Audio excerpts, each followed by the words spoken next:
Paimon and the Traveler. I've been waiting for you. Whoa, looks like Jean wasn't the only one waiting for us. Klee and Kaya are here too. Oh, it's Paimon and Miss Honorary Knight. It's been so long. Ah, look who it is. You've caught me completely off guard this time. But then again, it's always a pleasant surprise when you two show up. Guess we were so excited to see Jean again that we forgot to knock. I hope we didn't startle anyone. Wait a sec. You weren't talking about anything that we're not supposed to hear, were you?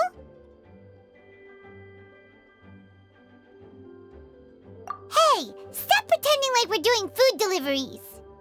It's been a while since we last met, but I can see you two haven't changed one bit. Don't worry, we weren't discussing anything confidential. In fact, we were just talking about you. Maybe we should let the star of the story explain it in their own words. Yeah! Let me tell it! A few days ago, I was reading Todoko Tales in the solitary confinement room when all of a sudden, whoosh, a letter came flying in through the window. Flying through the window? How does a letter fly? Like a bird does. It was flapping its wings. It could even talk. It said, well, it was a bunch of stuff I didn't understand. You couldn't understand? Then it must have been talking about how to avoid solitary confinement.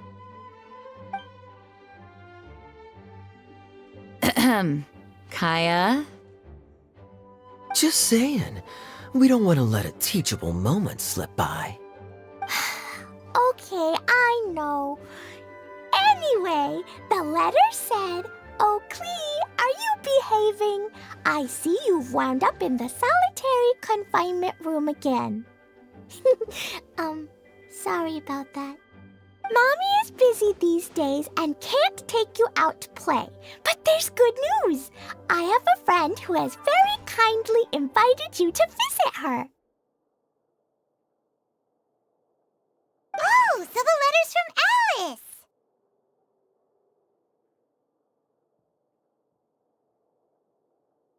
In principle, yes.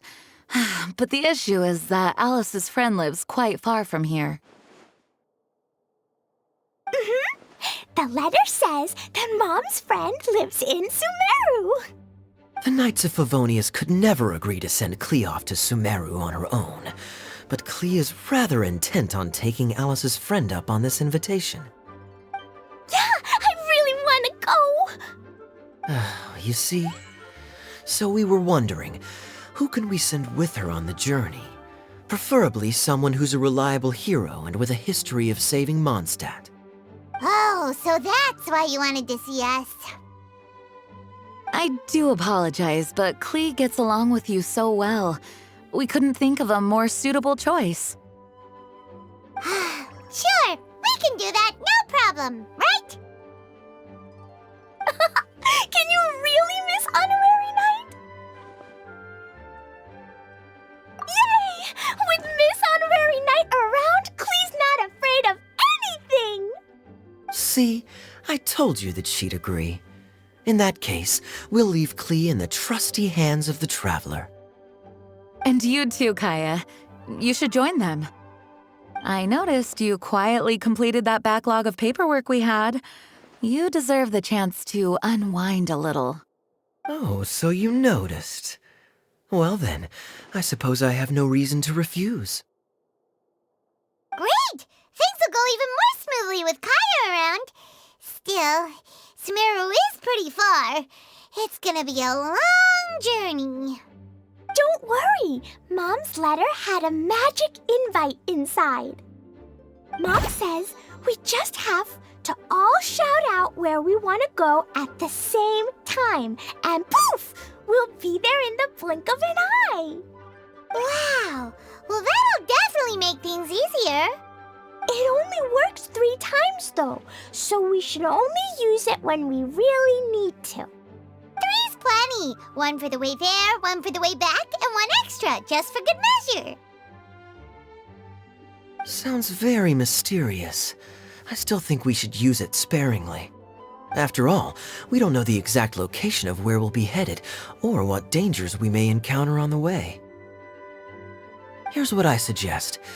Traveler, you're well connected. I'm sure you must have friends who are familiar with Sumeru. I say we start by teleporting to one of them. It'll give us a chance to test out the magic invite, and also find ourselves a local guide. That kinda makes sense. And since it has 3 uses, there's no point letting one of them go to waste. Couldn't have put it better myself, Paimon. So, do you have a particular contact in mind? Well, we need someone who's familiar with Sumeru and can be our guide, so sounds like we need a forest ranger. And everyone knows that the best place to go looking for a forest ranger is a little place called... That's the one! Maybe we can get Tainari to help us. All right, Gandharvaville it is. Okay, I'm happy wherever we go, especially with Kaya and Miss Honorary Knight. We should be on our way then. If you'll excuse us, Acting Grandmaster. Yes, let the wind lead. I wish you a safe journey. And Klee, I know. I'll be careful, I promise. Great! Okay, here goes nothing. Take us to... Gandharvaville! Gandharvaville. Grand Arbor Hill! Huh? No, it's not a hill! Ah, wait!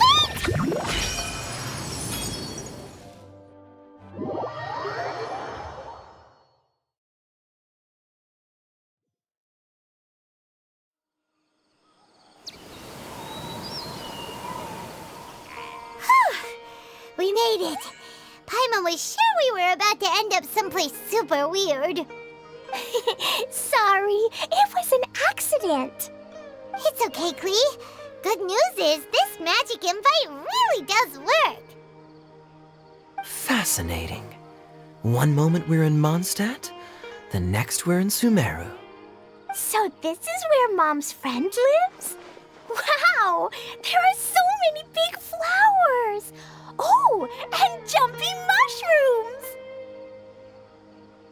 Oh, you ain't seen nothing yet. Sumeru's full of strange stuff like this. Like,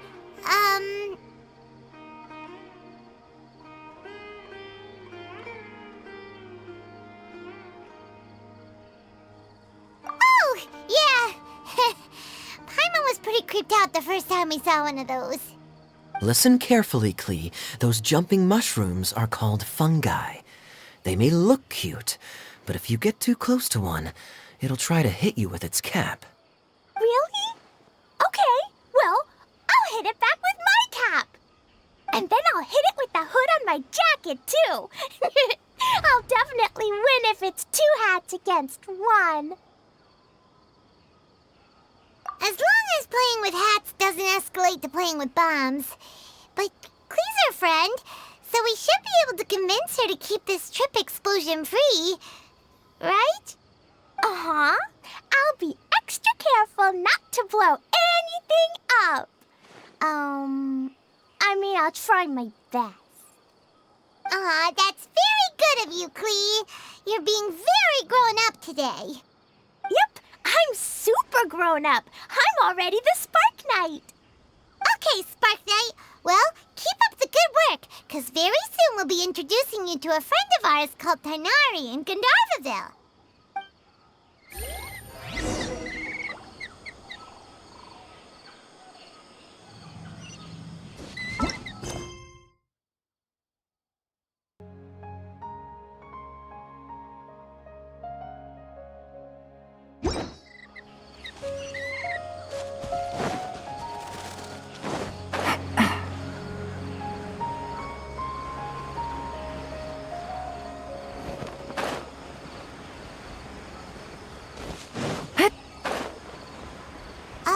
Hey, look! It's Kale! Huh? And is that Eula with her? What's she doing in Gandharvaville?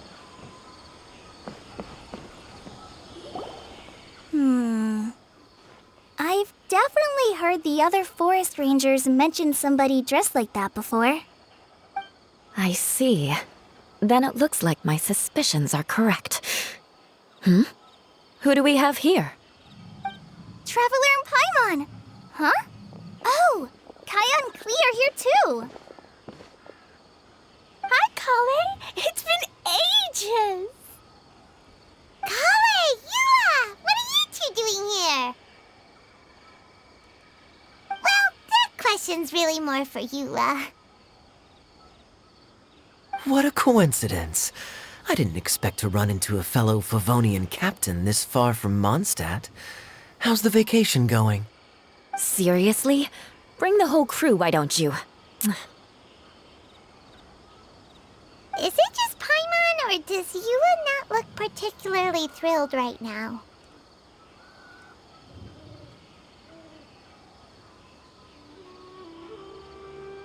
Oh, cool! Great idea! Let's go! If you're trying to accommodate me, there must be some misunderstanding. I'm fine. There's nothing embarrassing about running into colleagues in the wild. But earlier you were... Great. Well, I'm sure there's a fascinating reason behind why you're all the way out here in Sumeru. Do share it with us.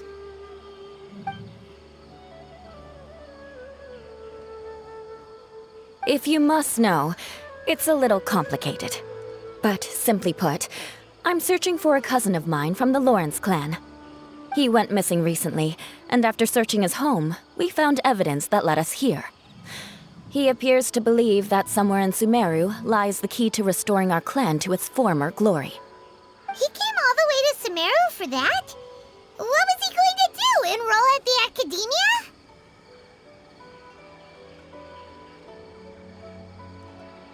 I doubt he came here to learn. He's much too old to start getting a basic education now, and from what I know of him, I doubt he has any interest in intellectual pursuits. All he cares about is restoring his clan's honor. Nothing wrong with that idea in principle, but I'm not certain how fanatical he is about it. So, there's no knowing what lengths he might go to. As a knight and a member of the Lawrence clan, it's my duty to make sure he doesn't bring harm to others. Oh-ho. If this is true, then your cousin is quite a man of action. Traveling alone to Sumeru from Mondstadt is no mean feat. Nor is daring to make me personally concerned about his safety. He has no idea what's coming to him. You know, underneath it all, Paimon thinks Eula's a really caring person. Yeah, she's the best! She brought me some moon pie last time. He is family, after all. Anyway, I will make sure to find him and escort him safely back to Mondstadt.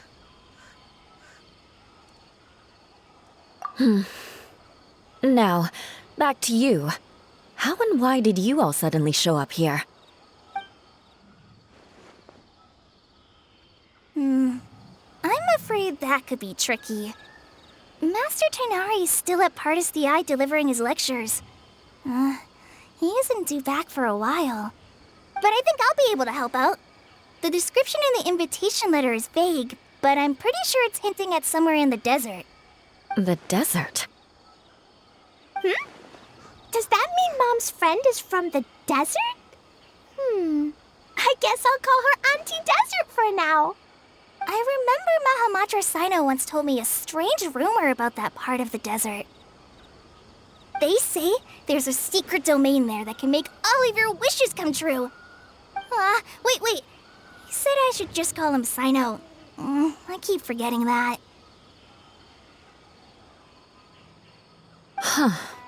A domain that makes people's wishes come true. Wow. So is it true? Does it really exist? I probably would have believed it a few years ago. But now that I'm a little older and wiser, I think it makes sense to be more skeptical about things like this. This explains a lot. The domain could well be a myth, but he probably figured he had nothing to lose. If you intend to search for this place, then please allow me to join you. My cousin has quite a collection of books about Sumeru desert mythology on his shelves. I highly suspect that he, too, is looking for that domain. Can I come too? I think you might need me there. You'll definitely need a local guide while you're in Sumeru. And I think I have what it takes to be that person. Plus, it's a forest ranger's duty to bravely lend a helping hand to others in need. We have every confidence in your abilities, Kale. Our party grows bigger and stronger still. What say you to this, Captain Klee?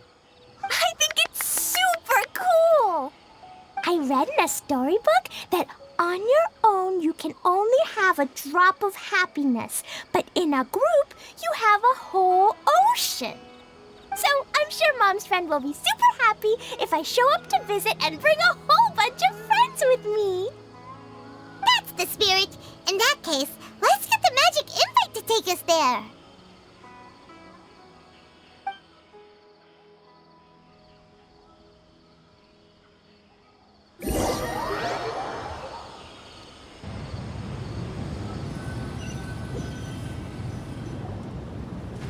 Whoa! This desert is huge! Wow, what an incredible sight. Yes. The scenery is quite magnificent.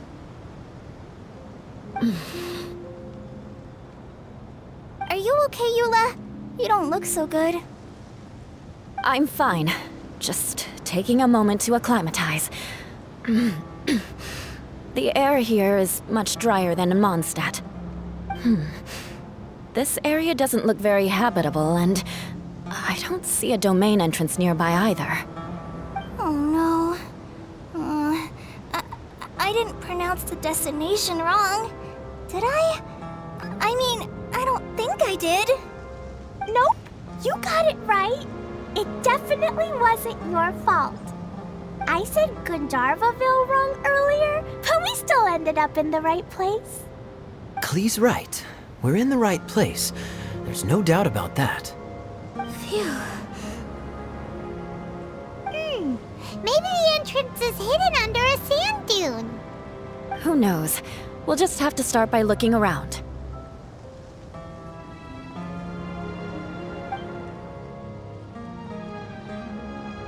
Oh, Paimon's so tired and so thirsty. We should have found something by now. Unless there's a problem with the magic invite. Huh? How could that happen? Uh-oh. Did I break it by accident?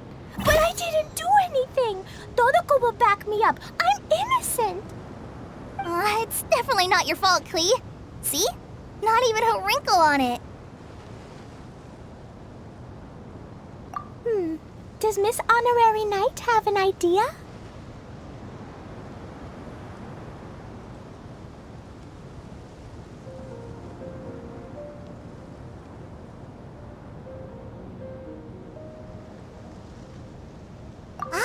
Paimon knows where you're going with this.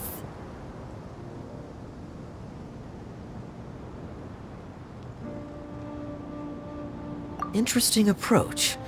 Assuming we're right about this magic invite. That is to say, if it was sent from within the domain, the invite likely has some sort of connection to it. Oh, I get it now. Plus, I know a super special trick we can use. What kind of trick? Can you teach it to us too? Of course!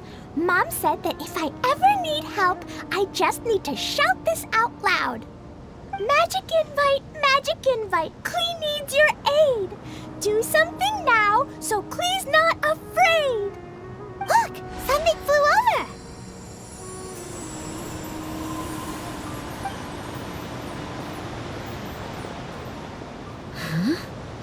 It looks like a bottle. Remarkably effective. That's one trick I'll be keeping up my sleeve in the future. You should make a note of it too, Eula. Absolutely not. It's not my style. I suppose bottles are pretty common in Sumerian mythology. So, is this supposed to be the entrance to the domain? A domain? In a bottle? Huh. Well, if there's one thing we learned in Liyue, it's never judge a domain by its cover. Guess there's one way to find out if this really is the way in. Come on, reach out with your hand.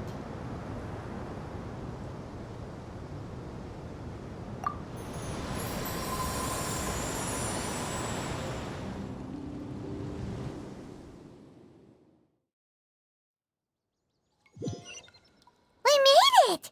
Oh, that answers that question. There's a path! I'm gonna take a look!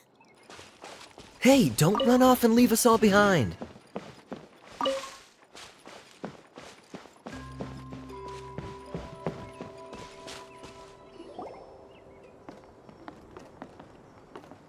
Look! There's a huge garden here! Incredible. It looked so small from the outside. Everyone, I suggest that we stop here for a moment.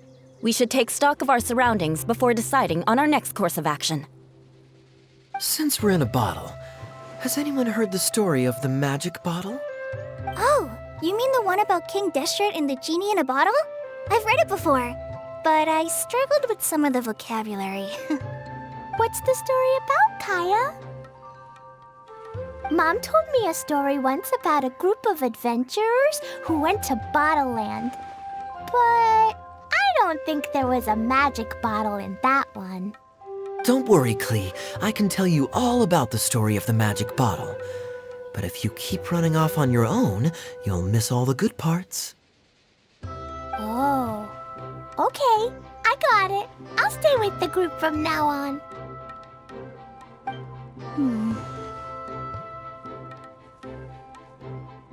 You sense it too, don't you, Kale? Something's not quite right.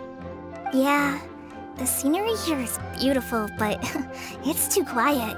And there's no sign of Klee's Auntie Desert here anywhere. Maybe Auntie Desert lives way further down inside. This place is super big, just like Fischl's Immer Nachtreich. We still have a long way to go. Guess we won't know until we get there. Let's keep going. Hopefully we'll meet her soon.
chest full of valuables and a trove of potential clues.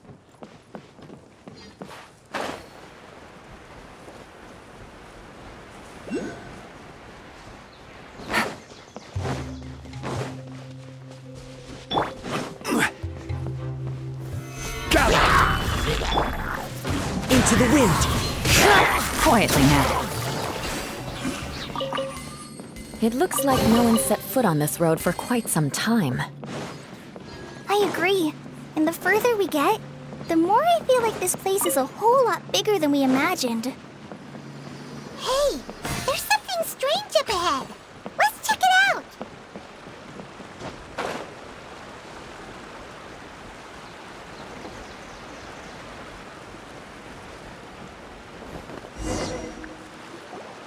Wow, it's a big ball of water. I wonder what it feels like. Can I touch it? It's so big that we could probably pass straight through it.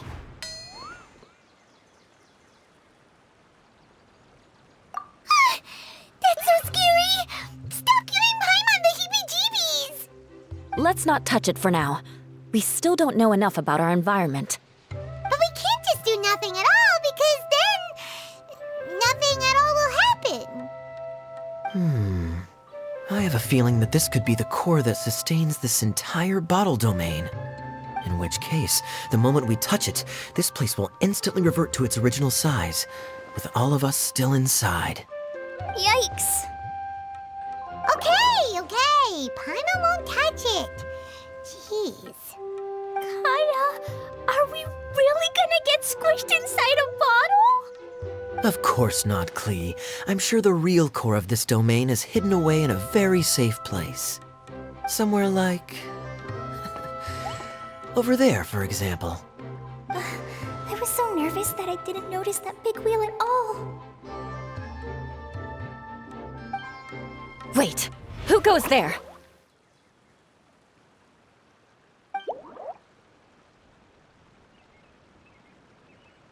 It's the water ball monster!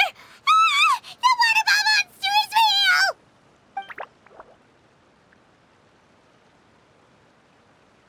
It doesn't seem hostile. In fact, don't you think it looks happy to see us? Really? You sure it's not gonna gobble up Paimon whole?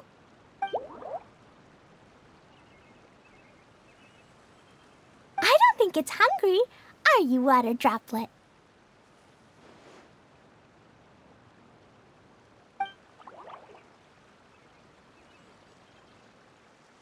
Oh dear. I don't know about anyone else, but I'm not understanding a word of this.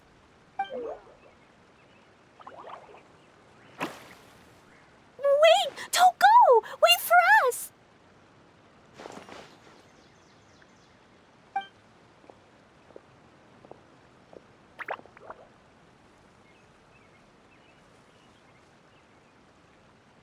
Why'd it stop? Maybe it can understand us after all. Oh, I get it now. It's leading the way for us, just like the cats in Mondstadt. Like the cats? How so? When you're walking around in Mondstadt City, sometimes a cat will show up on the side of the road. It'll walk ahead of you for a while, and if you're curious enough to follow it, you'll soon find yourself in front of a fine establishment called... Exactly. So let's see where this water droplet takes us. It could be interesting.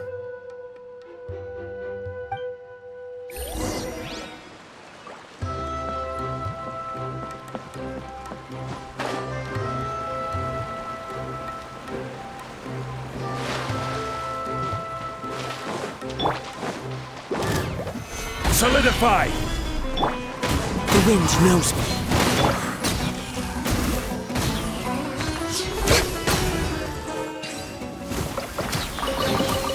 Beautiful treasures are a cause for great happiness.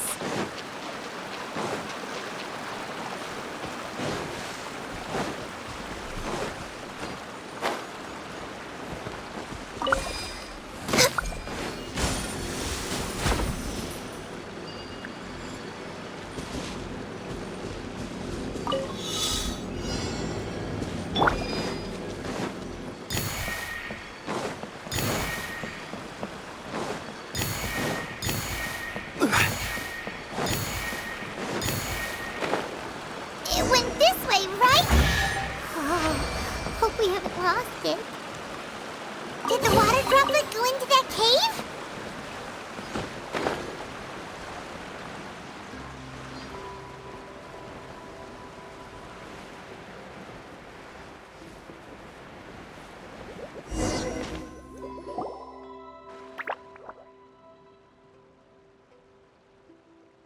Huh?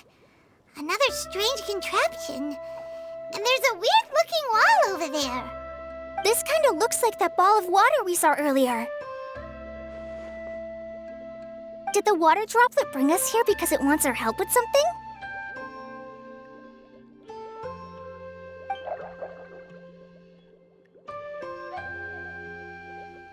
What?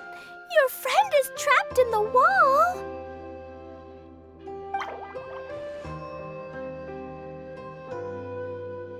Don't be sad, Water Droplet. We're here now. We'll save your friend. You bet. But how are we gonna save them?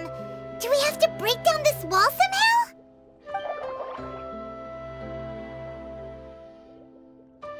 Nope, we can't do that. No breaking the wall. Do we need to find a key of some sort then?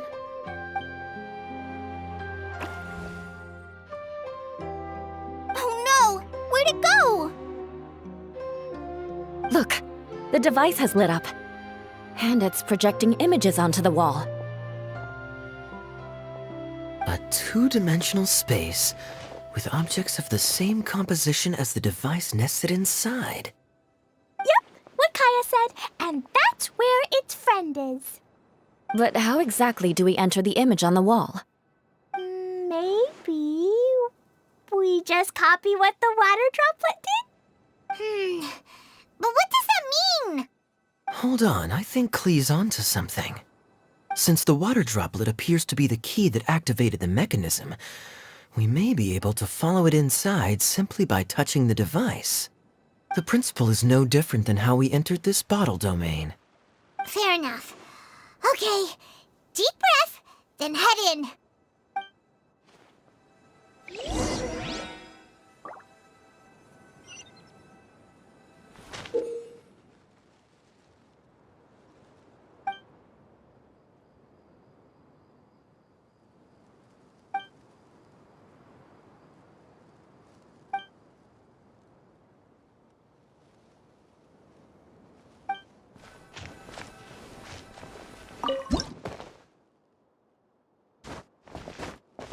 Whoa! Huh? There's a box blocking your way. Wait, is it a reflection of this box in front of the wall? Come back out for a second.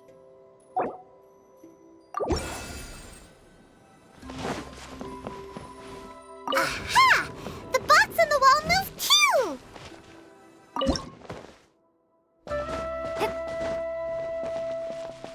Wow, another water droplet just came out from the wall!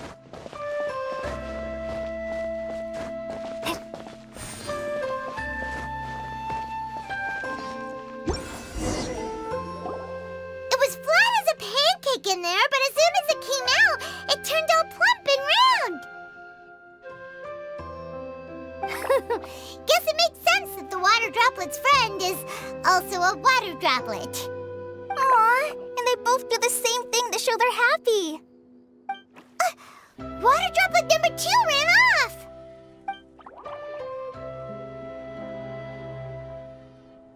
It's saying thank you, Miss Honorary Knight. That was a huge help.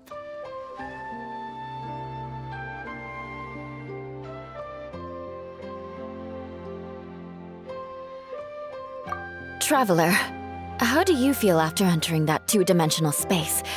Any physical side effects?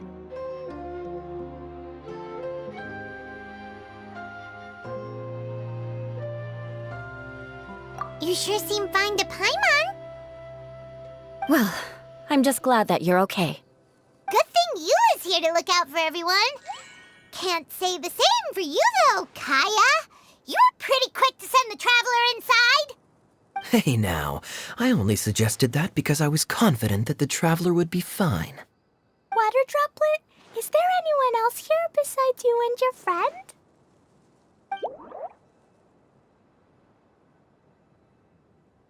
Yep. You know, anyone who looks like me or my friends.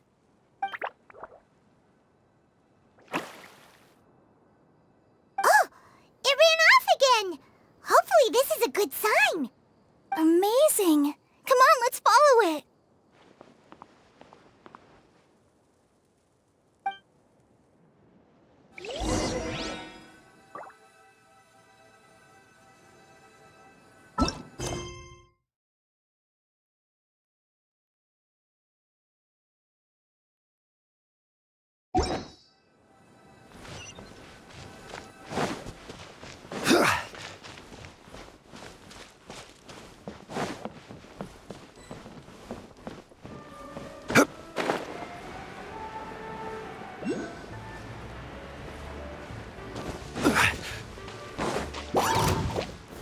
Gather! Into the wind! Access denied.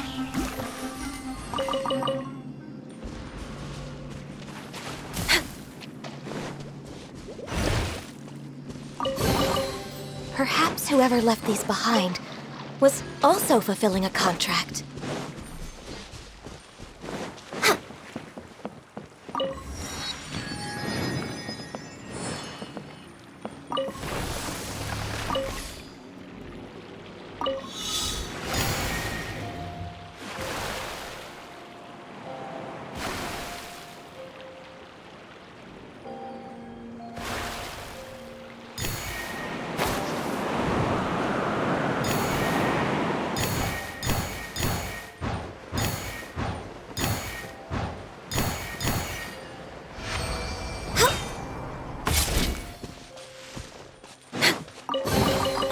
Perhaps whoever left these behind was also fulfilling a contract.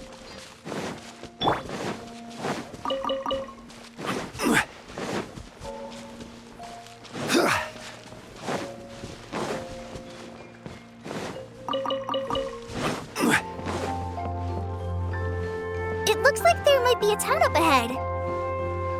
Huh. Maybe more people live in this domain than we thought. And maybe that's where Auntie Desert lives! Nature!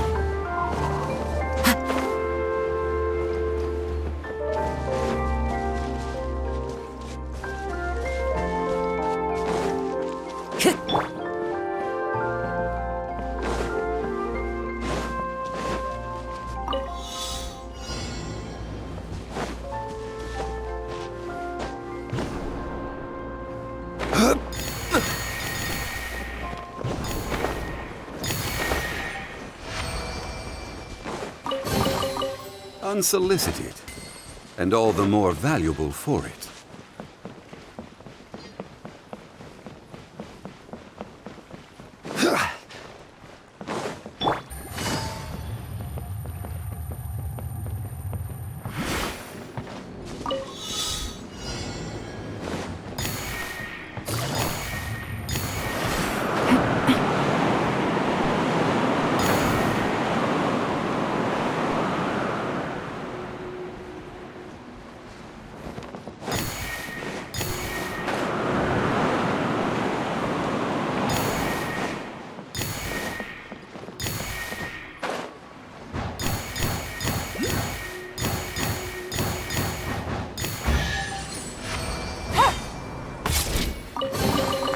A chest full of valuables and a trove of potential clues.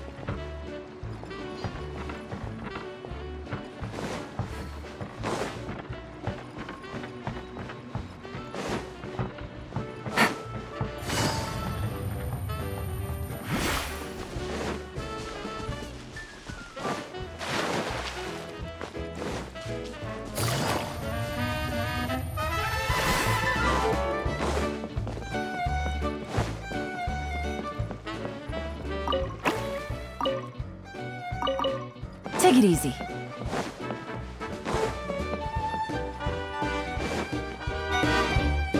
Itia, the situation is now critical. Our window of opportunity to fix this is rapidly closing. I'm sure you've noticed just how much things have deteriorated in recent days. But even so... This is your home. Are you really going to let everything fall to pieces? Well, I live here, but it doesn't actually belong to me. Huh? Paimon knows that voice. Anyone else who comes into this domain in the future will take one look at the ruins before them and conclude that this place was abandoned years ago. But just imagine how different things could be if you maintain this domain in perfect condition. Whoever sets foot inside would witness a magical wonderland.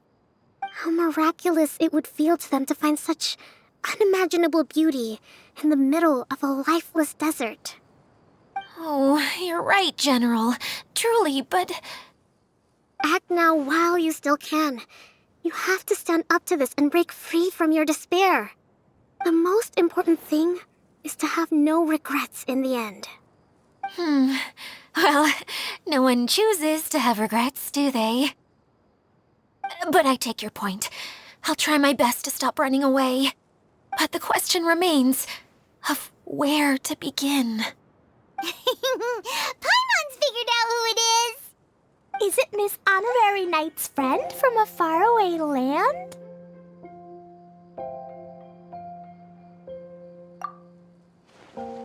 A divine priestess? What's that? Is it a kind of mage?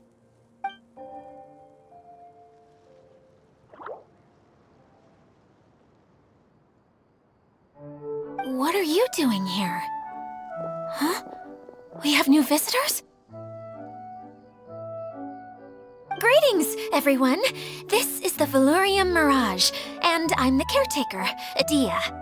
I'm so sorry that you have to see this domain in its current state of disarray. We are actively working on repairs, and everything will be back to normal shortly. I hope. Greetings, everyone. I guess I should introduce myself too. It's all right. Just leave the introductions to me. I kinda wanted to say hello in my own way. But no harm done. I guess I'll let her do the honors. This lady is a visitor to the domain, just like yourselves. She is a formidable military general. Have any of you heard of Inazuma's Onmyo Chamber? What chamber? Onmyo Chamber. It's an elite training academy for gifted students of Onmyodo. Practitioners are divided into 4 classes, A through D, and assigned the power of Shikigami based on their mastery of the art. Wait. This lady famously led the Class D underdogs to victory against the Class A favorites in the final mock campaign before graduation. An astonishing feat that few in the history of the Academy have ever achieved. Hence, formidable general is no exaggeration. Isn't that right, General? What's wrong?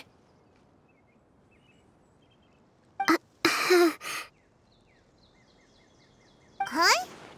Wait, so the favorites were beaten by the classy underdogs? Paimon's not completely following.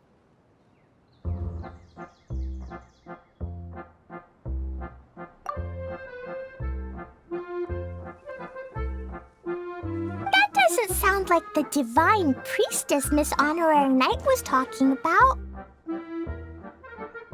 Uh-oh. Did she just get caught lying in front of someone she was trying to impress? Or maybe she uses a different identity in her private life, and this is the first time her friends are learning about it. Seems kind of embarrassing, but also kind of cool. I guess having someone else to introduce you is a good way to make an impression.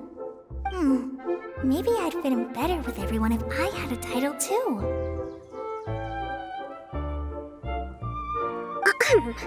Some people call me a general, but it's just their way of showing respect. My actual name is Sangonomiya Kokomi. Huh? Oh no. Sorry, my mistake, General. I mean, Miss Sangonomiya.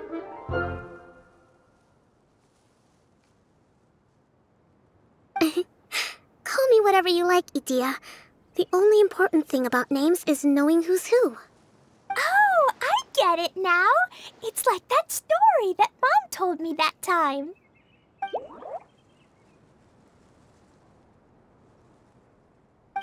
can explain. So basically, in the story, a big group of people go on an adventure to Bottleland. One of them's called the King, and some of them are called Knights. So, Miss Sangonomiya must be the super smart one who solves all the problems in the story. What's that one called again? Perhaps a sage? Indeed. Wisdom is an important attribute found in military generals. Okay, well, I'll just call you that. Miss General it is. Fine by me. Sounds really cute, coming from you. At least, cuter than my pen name, that's for sure. Well then, how should I address the rest of you?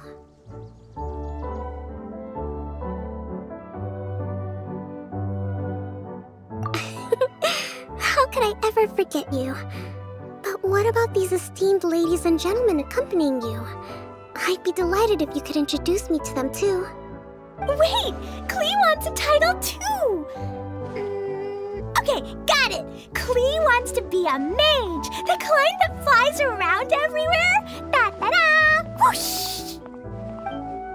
Kaya can be the master thief. Miss Honorary Knight can be, the knight. And Paimon will be the fairy who follows the knight everywhere. Master Thief, huh? I did like playing pirates as a child, so I suppose this is an apt role for me. And I must admit, the master part is a nice touch. Hold on a second. Are you saying the position of knight is now filled? Yula can be the sword master who can cut through anything and also gets to wear a super sparkly cape. That's more like it. And Kale can be, the healer.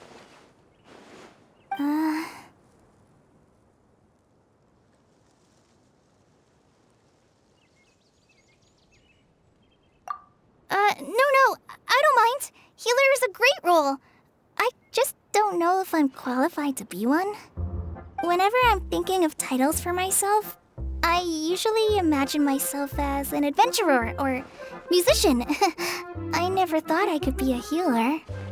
I mean, it feels like it should be Master Tainari's role, if anyone's. Don't worry, Kale. You'll be the bestest healer ever. You don't talk much, but you're very kind, just like the healers in Mom's stories. You'll do fine. I heard you're good with bandages. You can patch up a wound, can't you? I can pitch a tent. Maybe you heard wrong? But I'll do my best. It's my first day filling in for Master Tainari, but hopefully it's the first of many. This is a great idea. Once a new visitor arrives, they can assume a new identity, then add in some role-playing.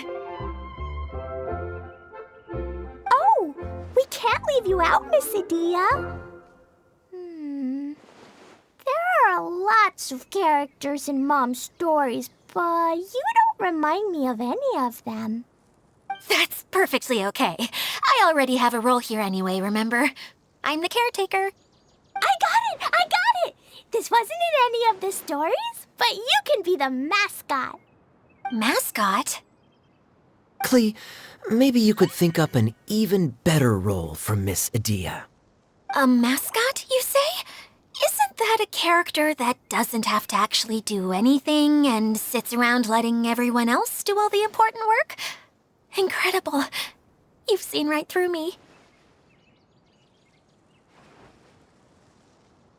Sounds like the idea of being lazy is pretty exciting to her.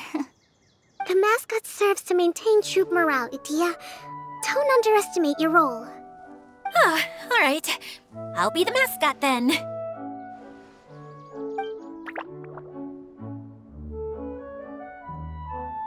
That's right.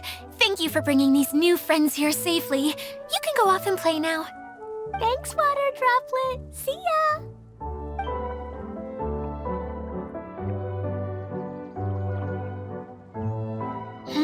Water Droplet? Is that your pet name for it? I suppose suppose it's as accurate a nickname as any. We keep getting sidetracked. But I believe you were saying something about being in a difficult predicament. Is something wrong with the Valyria Mirage? Oh, yes, about that. I'm afraid the entire domain has recently sustained some significant damage. It was as if the whole world was suddenly flipped upside down. A few components went missing from the core, which sustains the domain, and the impact cascaded out from there. Needless to say, many things in the Valyria Mirage have now stopped working. Just days after I agreed to let my friend's daughter come and visit too. When she gets here and sees the state this place is in... Oh, so you're Mom's friend? Hi, Auntie Desert. I'm Klee. Here, I brought the magic invite, see? Huh? Wait, so you're...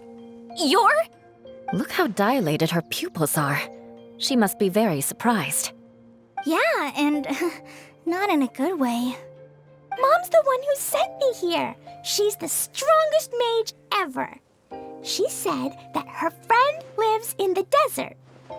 You live in the desert, so that must be you. Right, Auntie Desert? Ah, I see. So being a mage runs in the family. You're Alice's daughter! Oh, I just want the ground to swallow me up right now! Wait, that's it! I'll hide myself away in the core of the domain! Hide there until this all blows over! See you all in 100 years! Idia's really going through it. She's like a shriveled little forest fungus, hanging its head in shame. Kale? That's a harsh analogy. Where'd all that come from? Don't worry, Auntie Desert. Klee's here to help you. And all my friends will help too.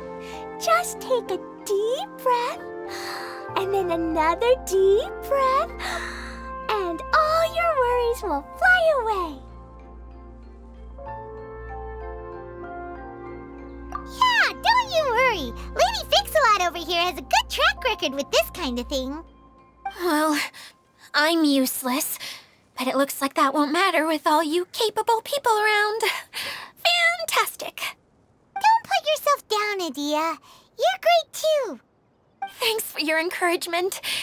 Anyway, for the time being, please talk amongst yourselves. That'll give me some time to think things through and maybe make a start on, delegating.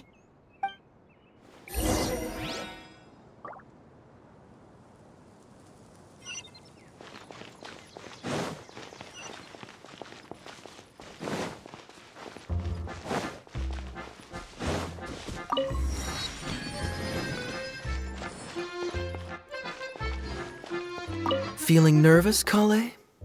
Well, it's your first time as a guide, after all. Oh no, not at all. I'm just, still settling into the role. So I was thinking about how to talk more like Master Tighnari. Well, the easiest way to imitate someone is to start with their most common turns of phrase. Oh, okay. In that case, put that mushroom down.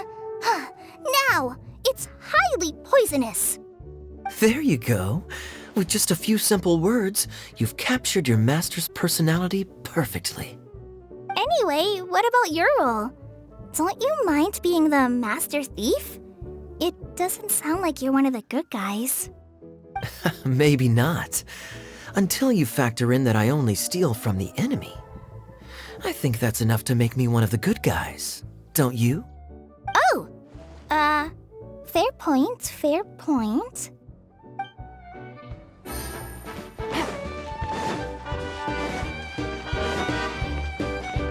Hi, Miss General. Miss Honorary Knight says that you're from Watatsumi Island. What's it like there? There must be loads of fish, right? Wait! You look kinda like a mermaid. Are there fish in your family? Oh, sorry to disappoint you, Miss Mage, but I'm just an ordinary human. I have lots of great stories about Watatsumi Island, though. Come on, let's enjoy the scenery while I tell you all about it. Take it easy.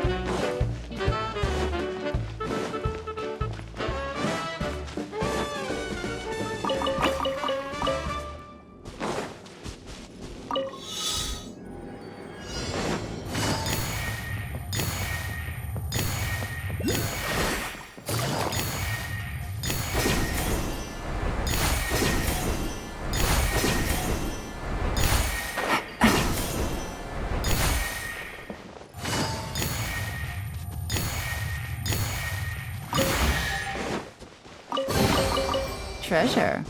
One way to draw your target out of hiding. Stabilize! Into the wind! Busted! Next on the agenda...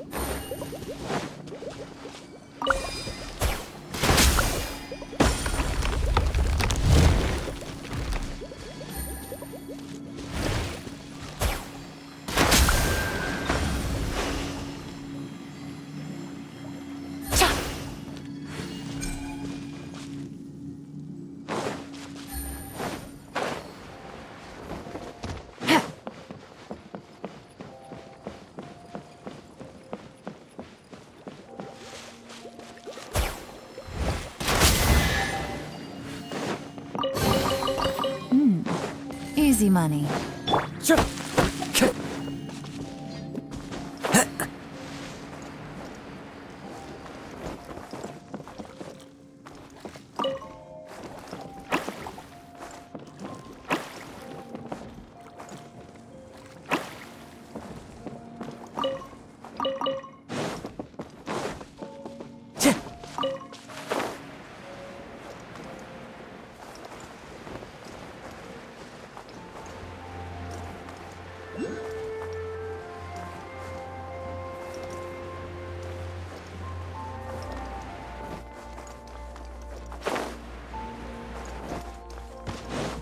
Time to go. Who else has visited the Valoria Mirage recently? There was someone from the Academia who came not long ago. A Kasharawar scholar. Blonde hair. Architect, I think. He was a huge help, and redesigned many of the buildings here. Although he was always grumbling to himself, he was extremely diligent in his work. What a kind person. I could tell that was a sensitive soul. A lot like me. Sorry. Please pretend you didn't hear that. I'm, of course, a very strong and resilient person. After him, an aristocrat from Mondstadt showed up, then Miss Sangonomiya. Unfortunately, everything here suddenly started changing before I had the chance to be a good host and show them around. Do you know where the Mondstadt aristocrat is now? If I remember correctly, he headed north after the incident. It's a pity we're having all these issues. If we could get everything working normally again, I could probably locate him in an instant. Still, not to worry. There's nothing dangerous here. Hey,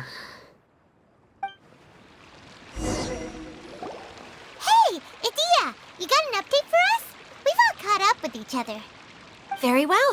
Then please allow me, Idia, your mascot, to explain exactly what's happened here.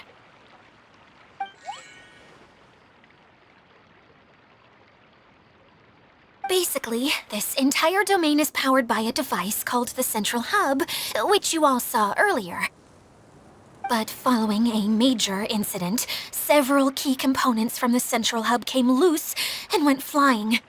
4 components, I believe, which has caused the Central Hub to stop turning. Oh, so that thing's supposed to spin?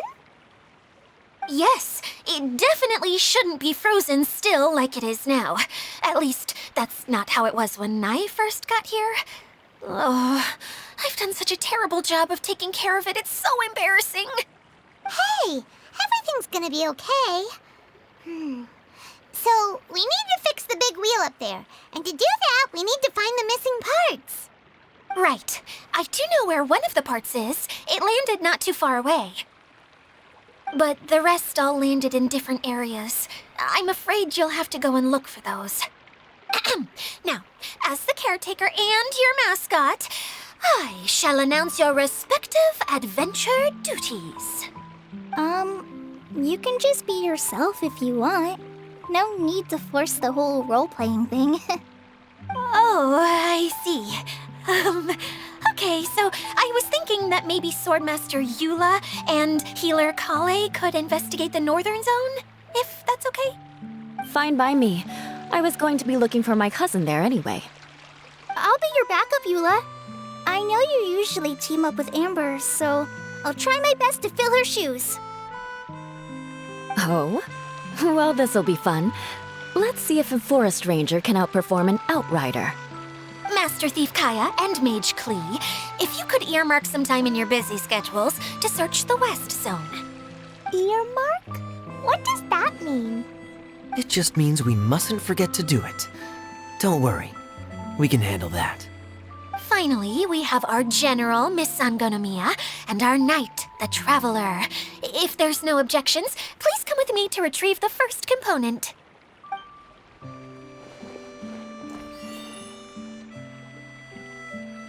Wow, spoken like a true knight.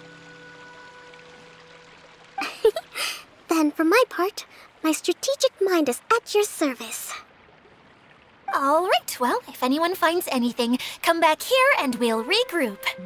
Please take care while you're out on the road and look after each other, especially our little mage here. You got it! I'll take extra special care of Kaya. I'll be on my best behavior. Okay, we'll leave it there for now. You two, please follow me. I remember seeing it just behind the central hub. So, how come you didn't bring it back when you first saw it?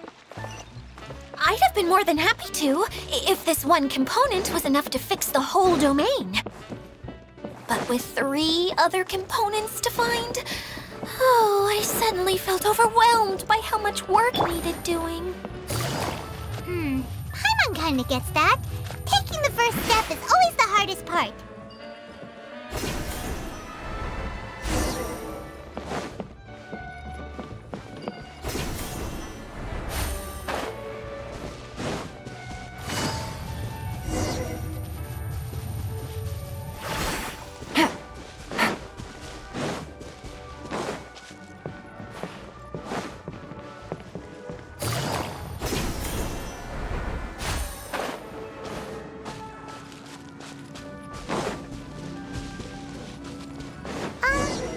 Hey, so Paimon's been meaning to ask, what brought you here, Kokomi?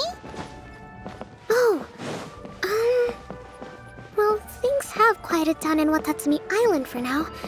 So I thought I'd take the chance to get out and see more of the world. You've traveled a pretty long way. Why Sumeru? I figured that I needed to venture further than usual to really broaden my horizons. Well, that's one reason anyway. I can explain in more detail another time.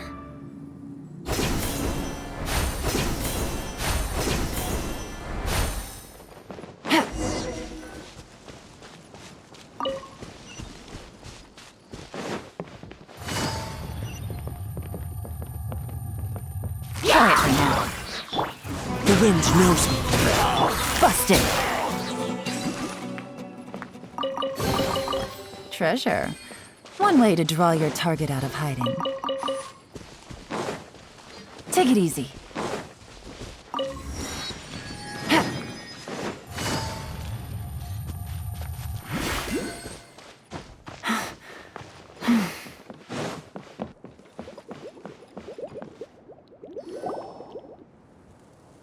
Okay, this is the spot. Now, I'm sure you're both wondering, but where's the component? There's nothing here. Oh, where could it be? Oh, it's that lamp thingy, right? Water Droplet showed us how that works already. Yes, that's the one. There goes my big introduction. Showing people the ropes is supposed to be my job. Oh, I can't believe I'm being shown up by a Hydro Eidolon. Cheer up, Idia. The Hydro Eidolon can give a basic demonstration of how to use things, but beyond that, it can't communicate. That's where you come in. Your descriptions can explain everything in full, vivid detail. Paimon forgot how persuasive Kokomi can be when she really wants to. Sometimes sometimes having a genius strategist around really comes in handy.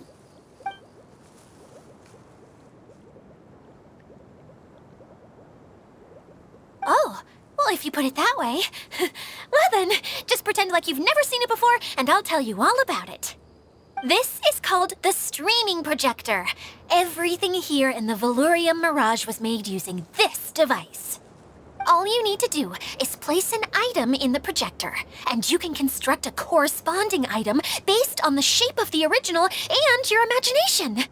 At least, I think that's what it used to do. With the domain in its current state, only its most basic functions are still operable.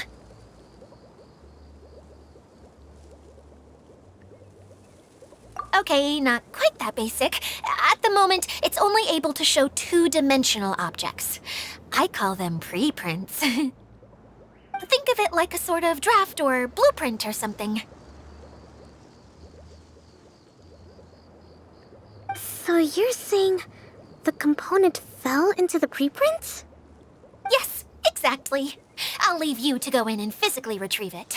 Well, I'll be out here rooting for you by doing a motivational dance. Really? No, sorry.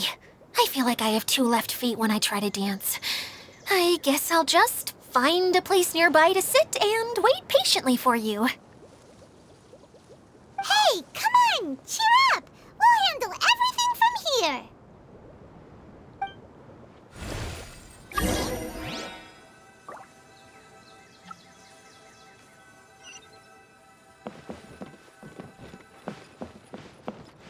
All you need to do is touch the streaming projector, and you'll enter the world of preprints. Oh, don't worry. It's not dangerous.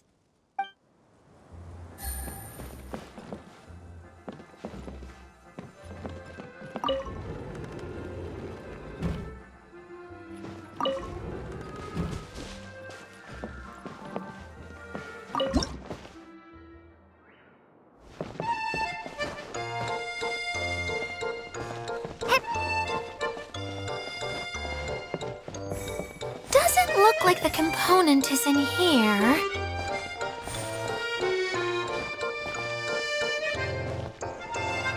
Yes, that's the one!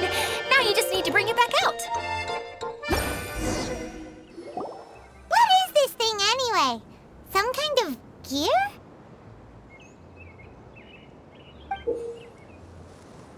And why is it so small? It doesn't look like it belongs in that huge wheel. It's hard to explain, but I assure you that it's definitely one of the components.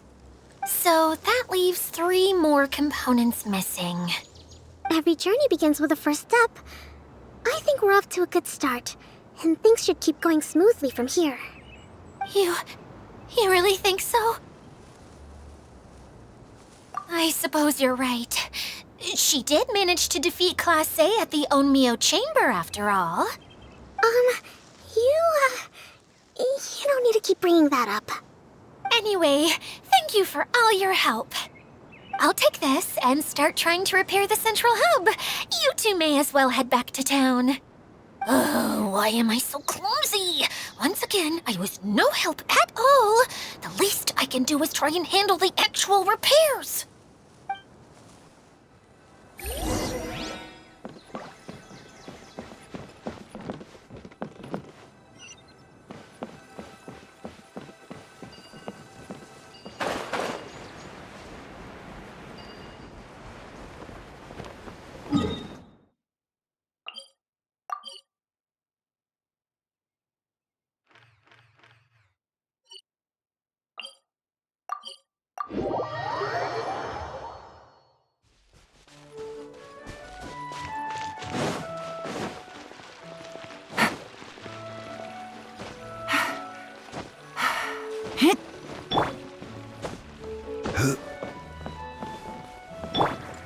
One with nature.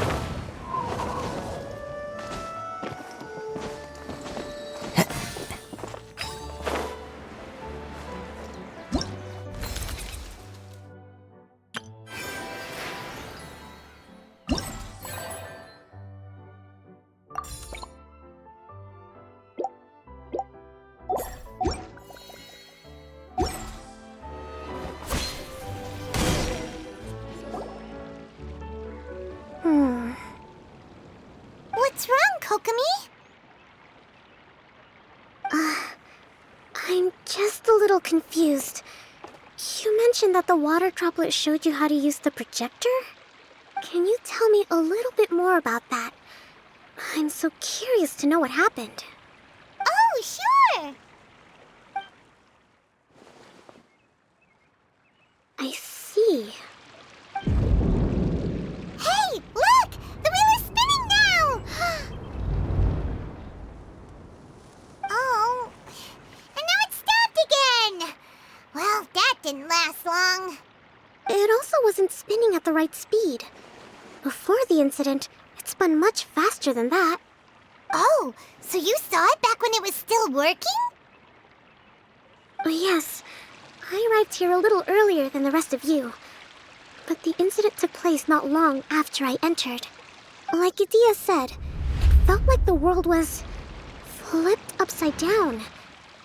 Well, I don't know how else to describe it. And I certainly don't want to experience it again. No, it's no use. Seems it won't run until all the missing components are returned. For a moment there, when it started turning, I got excited. I thought that maybe the hub can work just fine without the other three. Wishful thinking is only going to lead to disappointment, Idia. Let's stick to the plan. We'll get there. Hey! Miss Honorary Knight and Miss General are here. Oh, and our mascot. You beat us! I was sure we were gonna be the first ones back. Hey, how'd it go?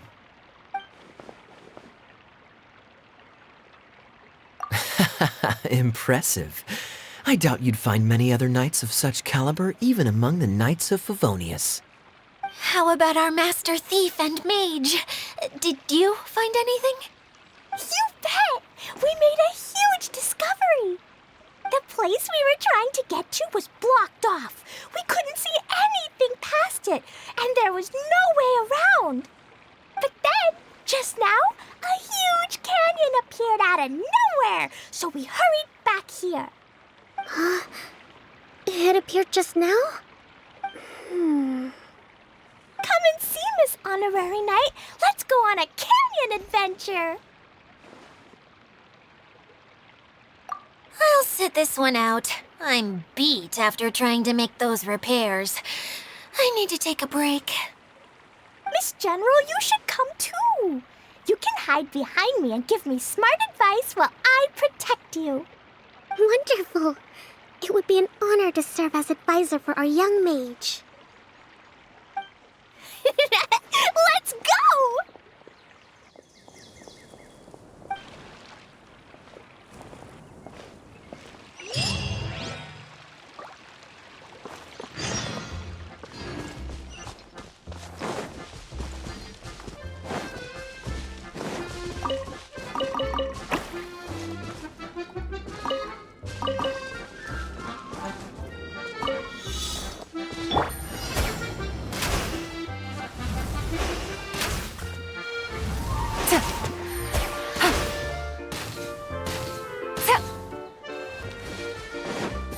Take it easy.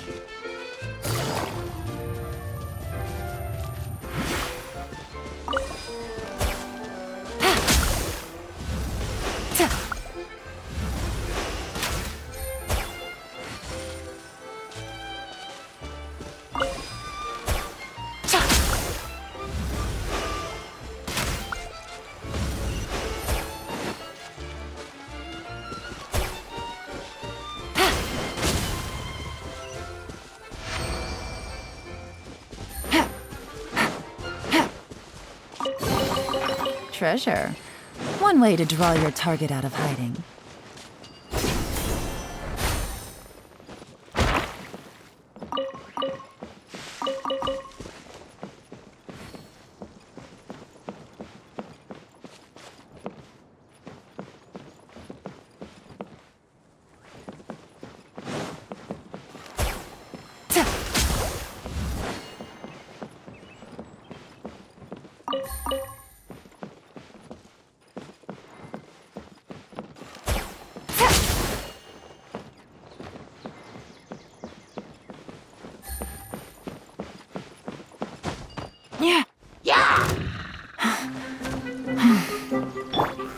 Gather!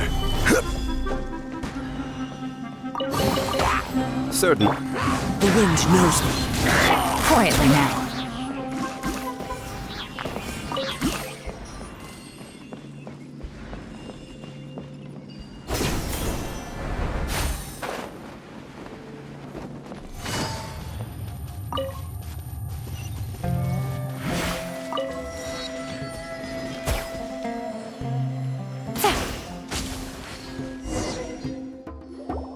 Here it is! Here it is! See?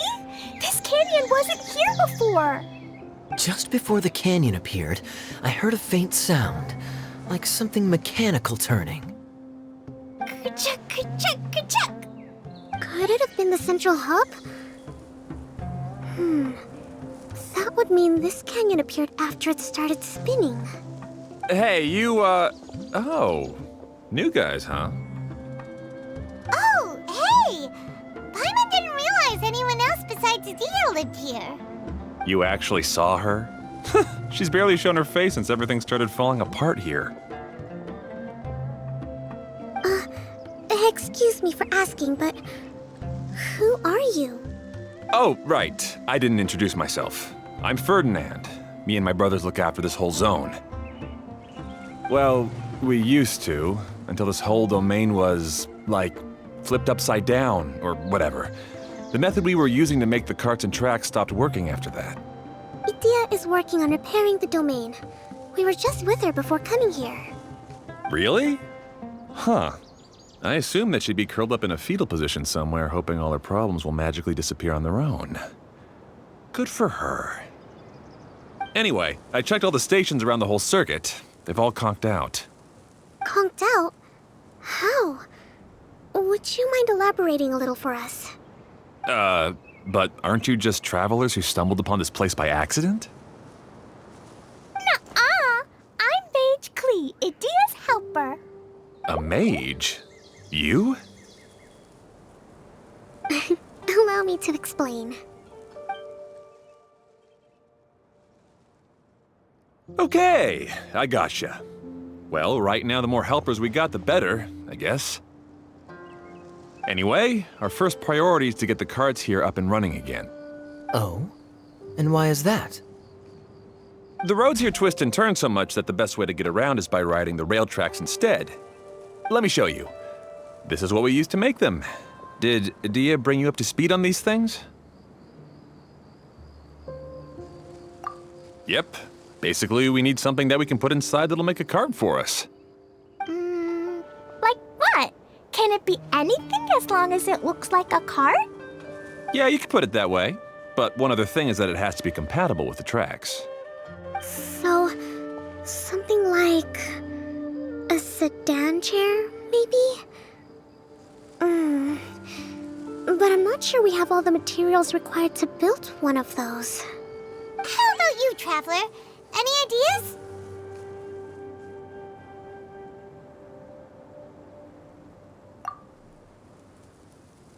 What kind of a suggestion is that? That would be way too complicated to make. Yeah. Sorry, I don't think we have the right materials for that.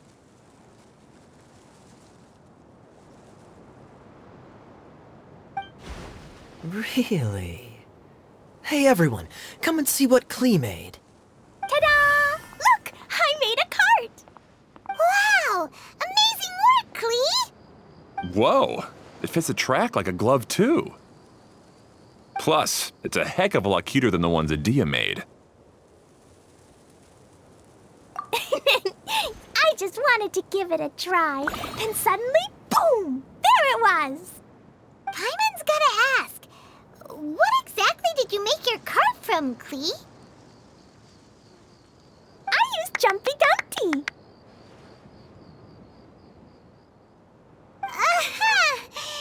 Thought so. Is there a problem or something? If not, then let's get ready to leave. It's just... This cart is made from, It's a bomb or something, isn't it? Yeah, I gathered from your conversation that Jumpy Dumpty is a little more volatile than the cute name suggests.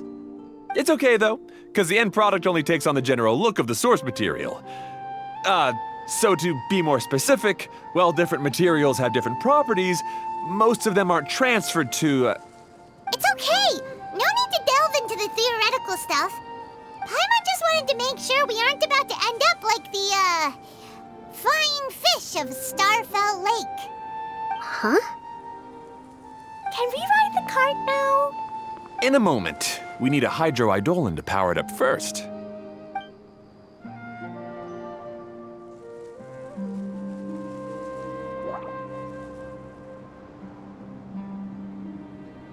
Okay, she's ready to roll. Hop in.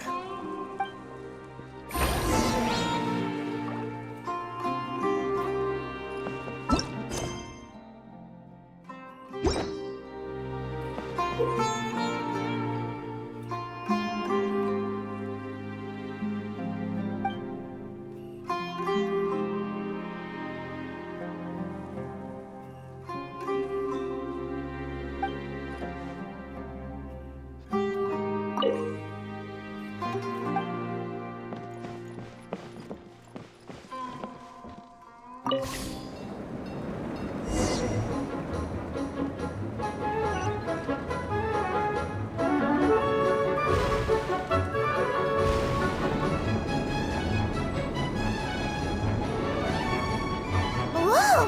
This cart is fast! Chugga chugga chugga choo! Woo woo! Yeah! I'm gonna call it the choo-choo cart!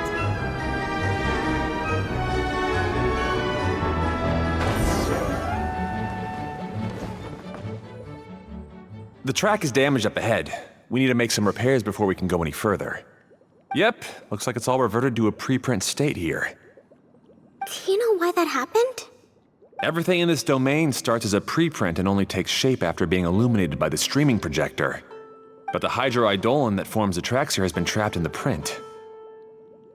So someone needs to go into the preprint and rescue the hydroidolin, right? But the projector here is sealed off by a giant bubble! That's the hydroidolin's way of protecting the device from damage. If the streaming projector broke, then we'd be seriously stuck. Aha! So for step one, we need water droplet to help!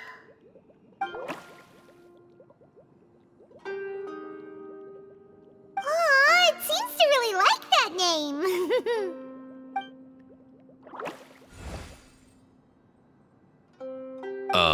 Any volunteers for step 2? Leave that to us! We know what to do!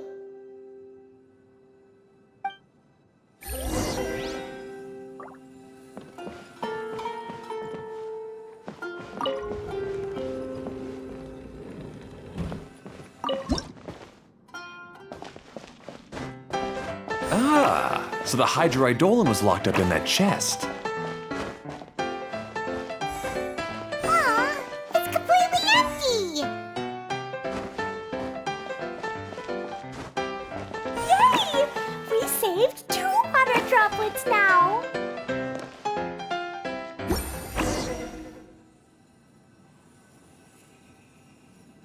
Whoa! Water droplet just transformed into some new tracks! Good. Let's keep going then.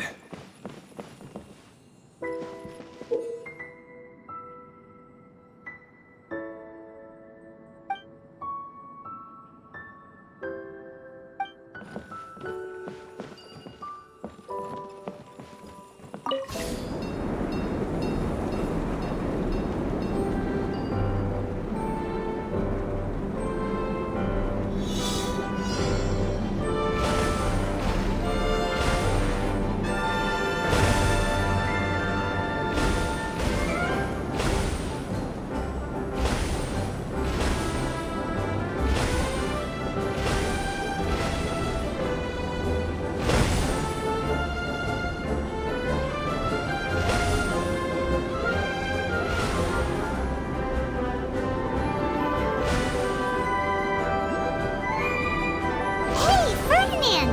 You mentioned that you managed this place together with your brothers. Did you mean that your brothers are water droplets? No, the Hydroidolans are like helpers here. As for my brothers, well... those two. You'll meet them soon enough.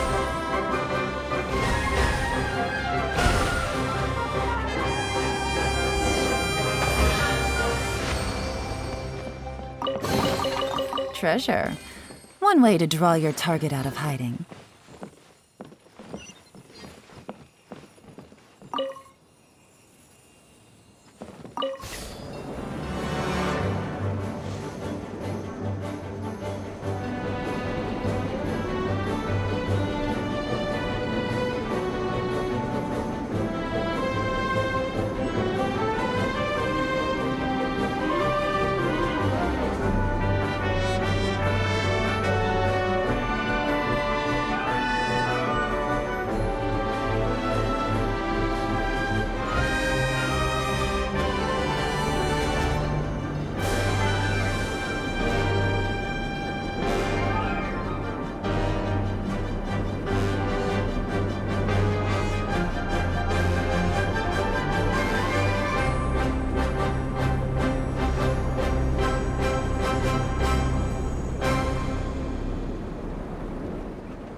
Take it easy.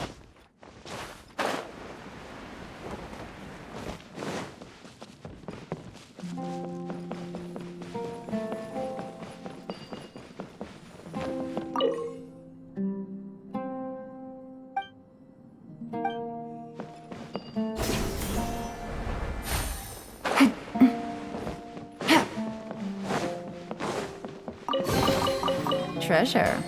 One way to draw your target out of hiding. Take it easy.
A chest full of valuables and a trove of potential clues.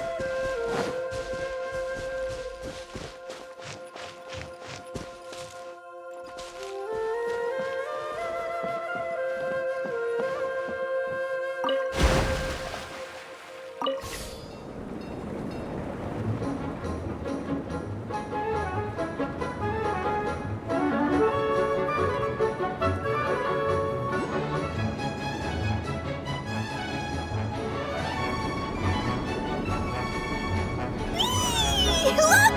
Klee can fly just like Paimon now! This is way more exciting than how Paimon usually flies!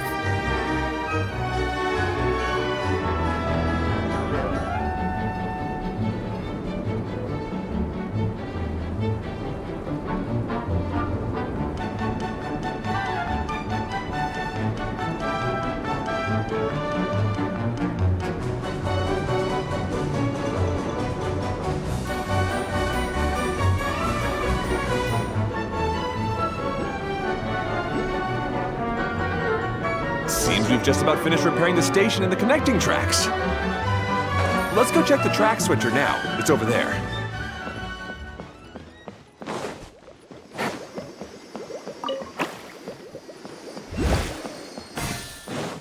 Take it easy.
Into the wind.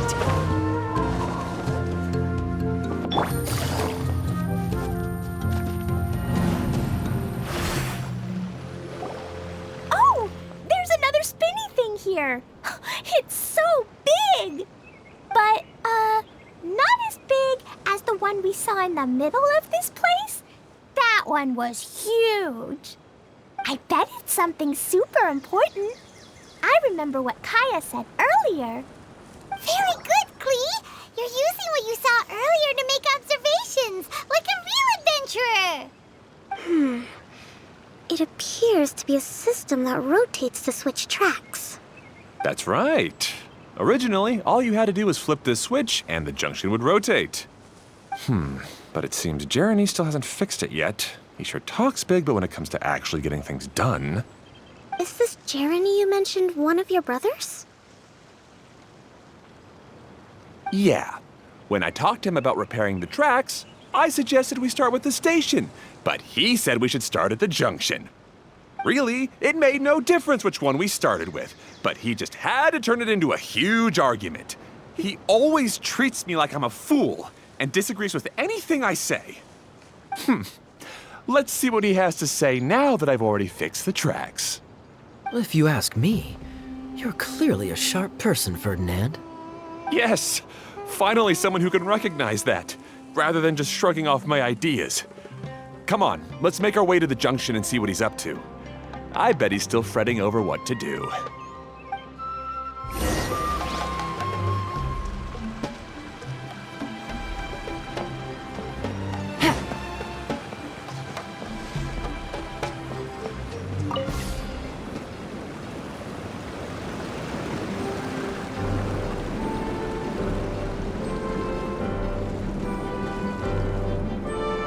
Sometimes I can't help but get angry just thinking of Jeremy.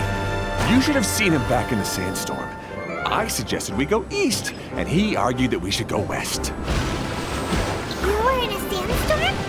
What happened after that? We separated and each went our own way.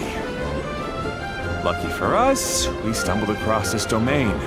Otherwise, I'm sure we would have been buried in the sand.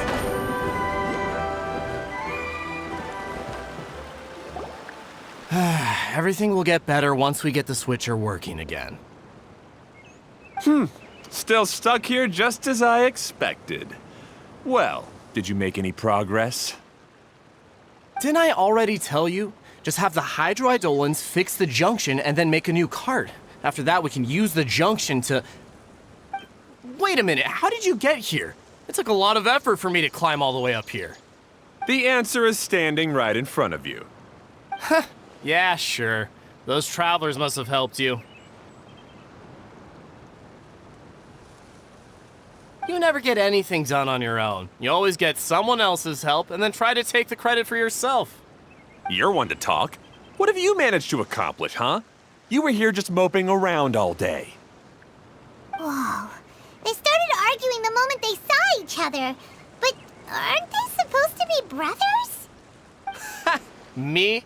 His brother? Hardly. All right, Jeremy. That's enough. Fine. I'd rather be focusing my efforts on fixing the track switch rather than arguing anyway. You should calm down too, Ferdinand. Let's all focus on the situation at hand. Any personal problems can be settled later. Fine.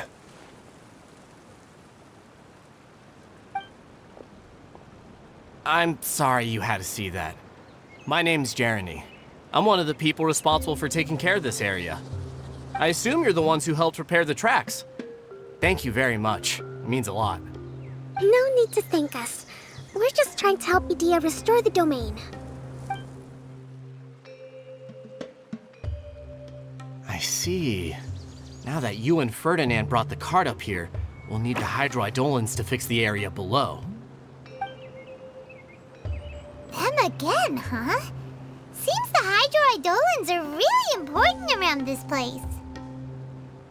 Yes, of course. Not only do they keep the junction turning, they operate practically everything else in the domain too.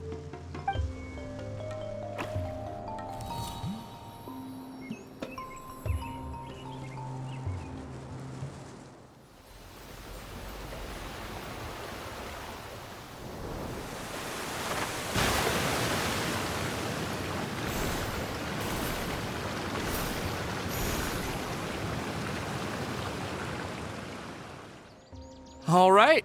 Seems most of the tracks and junctions have been repaired now. Yep. So maybe it's time you give credit where credit is due, What? You think you deserve the credit? If anything, we should be thanking these travelers. You... Well, either way, you're not the one getting any credit. You're always quick to criticize my ideas and push your own, but you never actually get anything done. And what about you? Don't forget it was Hado and I who took care of the mess that one time you impulsively tried one of your brilliant ideas. Speaking of Hado, wasn't he with you? I left early this morning. I assumed he'd be with you. Seriously? Couldn't you have at least looked to see where he was before you left?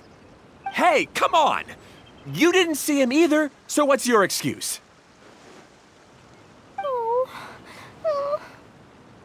Klee?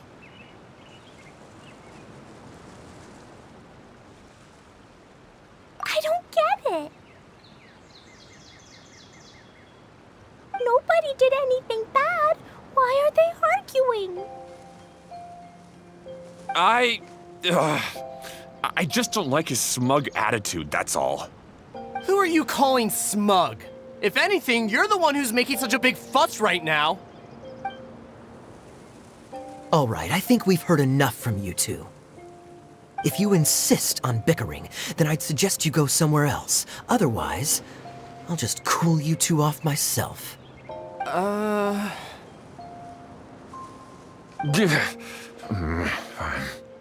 Now, come with me. I'd like to have a word with you. Phew. Don't be upset, Klee. There are many complicated situations in this world which don't always have a logical explanation. As a passing traveler here, it's not my place to comment on their disputes. But in my experience, family issues can be the toughest to resolve. Seems you don't like dealing with this kind of thing either, Kokomi. But it's still not right. I don't know how to explain my feelings. I'm sorry. We've calmed down. We shouldn't argue in front of a child like that. We're sorry, Klee. It's okay. Back to the topic at hand. Weren't you about to go look for your brother Hado? Ah, right.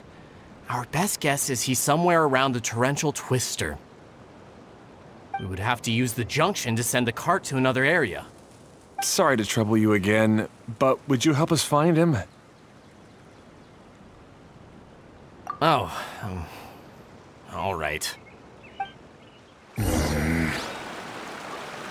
Hey, come on, you two. You're brothers after all. Can't you try to get along?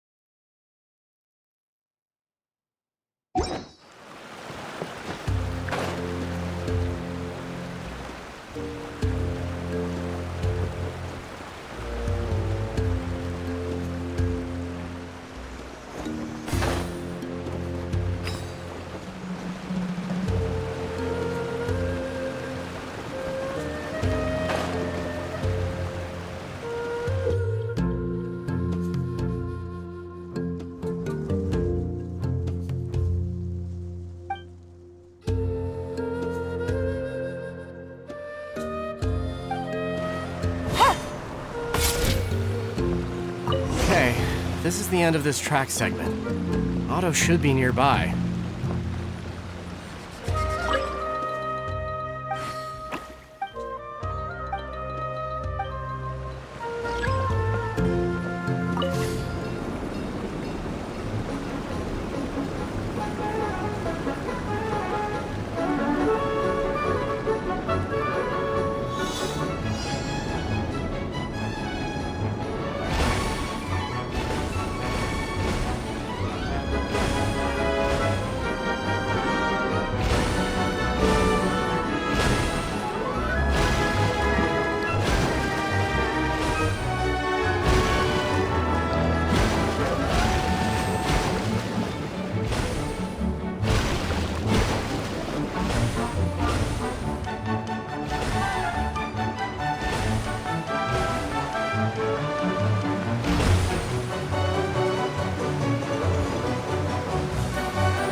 Easy, my.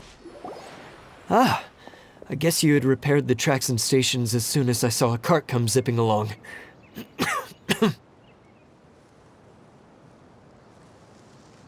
Now that the tracks, station, and carts are all repaired, we're about ready to reopen Torrential Twister. It will be good to see my design back in action again. You're in no condition to be out running around like this, Hado. Yeah, but these are unusual circumstances. That's true, but you should stop to think things through. Exactly. If there's anything that needs to be done, you can just let Ferdinand and I take care of it. You and Ferdinand? Together? It would be a miracle for you two to do anything together without fighting. Hey, that's between Jeremy and me. No need to add fuel to the fire, okay? I'm not trying to make trouble. I'm just saying. Hey,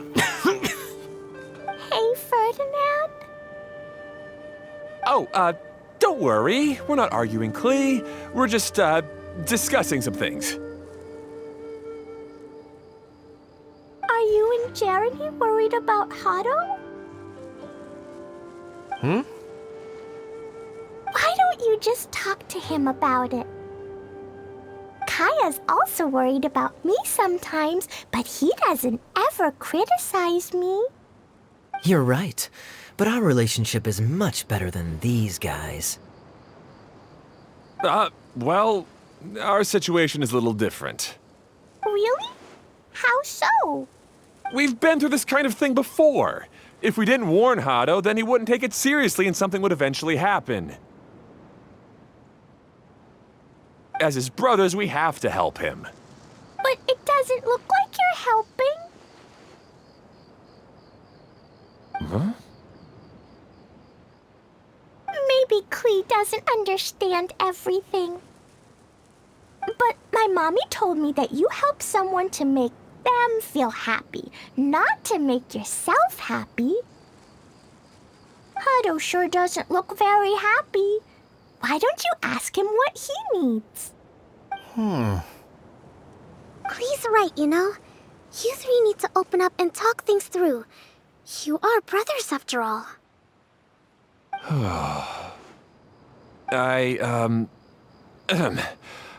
I've always cared a lot about you, Hado. Just like when we were back in the desert. You suddenly passed out and Jeremy and I started arguing. Eventually, all three of us ended up in this domain. I'm just worried that something similar could happen again. If you were to pass out and with nobody around to help you... I know, but this domain is nowhere near as dangerous as the desert. I was thinking that if I could handle these problems myself, then you two wouldn't have to argue about anything. If it weren't for my poor health and lack of energy all the time, then I wouldn't have always been such a burden on you two. No need to feel guilty, Hado. This was our choice. The three of us love adventuring. No one is a burden on anyone. Isn't that why we came up with the idea for this area? I would do the thinking, Ferdinand would use his muscle, and you would... Draw the blueprints and build tracks. It'll be a safe way to see all kinds of amazing scenery. Yes, that was the plan. See? Doesn't it feel better just to get along? Hey, what are you trying to say? You make it sound like I've only been trying to talk myself up. The choo-choo cart is great, Ferdinand. Really? You know, Clee, having the car zip along the tracks was my idea. Yeah, what an amazing idea! You're so smart! Hey, Clee, do you want to ride even more fun carts? Yay! Let's ride more! Looks like all three of them are trying to win Clee's approval now. Clee hasn't realized it yet, but her innocent, childlike nature is very powerful. It can inspire and even help heal others. Hey everyone, please come with me. We need to get the hydroidolin in the cart to help us.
Good. Torrential Twister is ready to run now. Let's go to the station at the start of the track.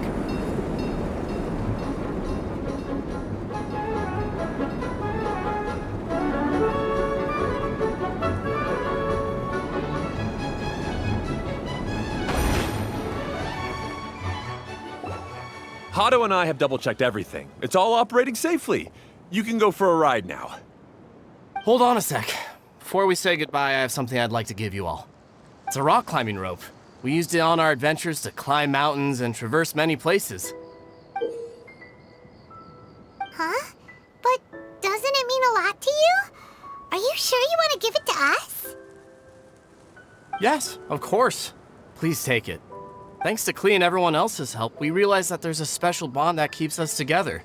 Even though it's invisible, it's even more important than rope. We can always hold on to it through tough situations. Huh? I helped?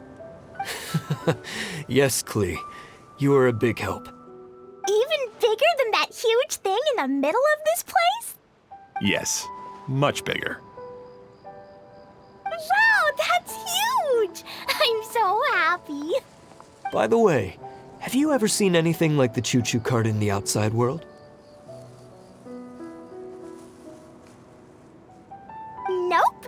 Today was the first time I rode anything like it. Is that so?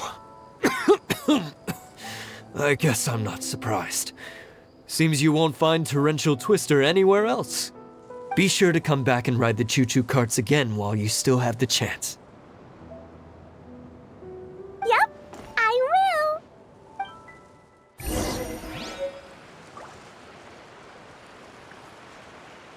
Be sure to come back and visit Torrential Twister again. I hope you enjoyed it.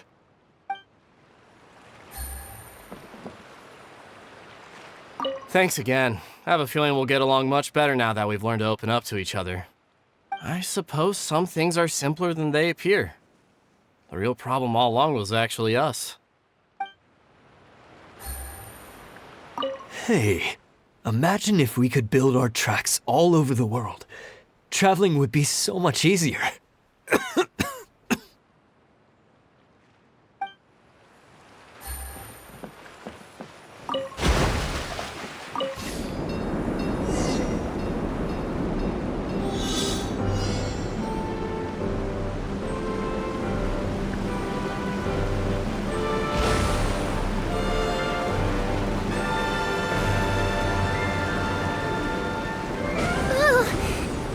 Even higher than I expected. The drops are pretty steep too. Are you okay, Kokomi? If you're scared, just yell and let it out. We won't tell anyone. What happens in the bottle domain stays in the bottle domain.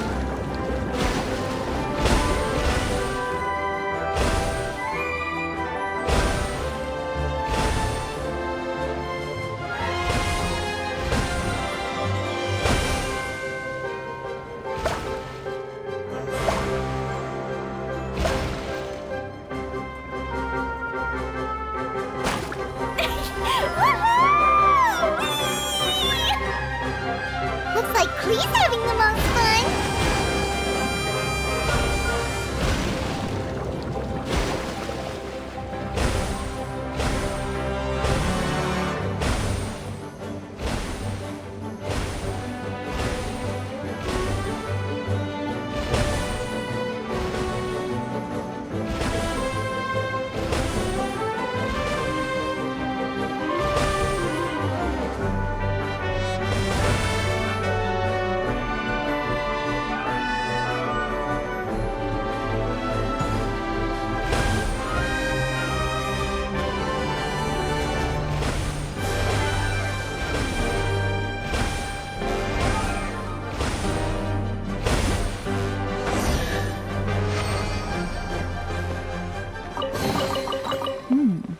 Easy, That's so much fun!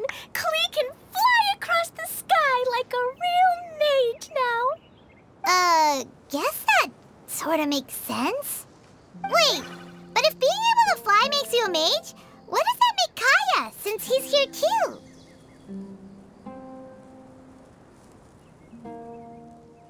Nothing! Kaya's just the master thief! Don't you remember, Paimon? Oh, right. Guess it slipped Paimon's mind. Sorry to bother our young mage, but there's something a master thief would like to report. Do you still remember our mission? Uh-oh. I was having so much fun that I almost forgot. We're supposed to be helping Adia look for the missing components. But don't worry, I've already got one. You mean you snatched it when we weren't looking? I didn't have to go that far. In fact, the component we were searching for was actually that orange rope. If anything, you could say it came right into our hands at the right time. Let's head back and give it to Adia. Aw, do we really have to go? Okay. Even though I want to keep playing, I know Adia is really important. That's our wise mage. Don't worry. Tonight, you'll be able to see stars in the water and watch fish dance in the sky. Seems Kokomi's out of it after that ride. Her face is completely blank and her lip was trembling while she was speaking. Maybe we should have a rest for a while.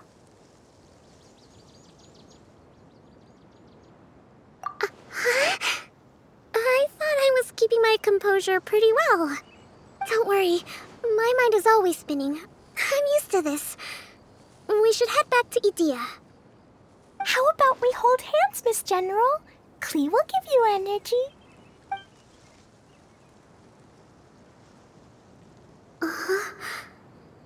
After holding Klee's hand, the stars in the sky and the fish in the water have all disappeared. I must have been seeing things from riding the cart. What are you smiling about, Kokomi? Oh. Nothing. Nothing at all.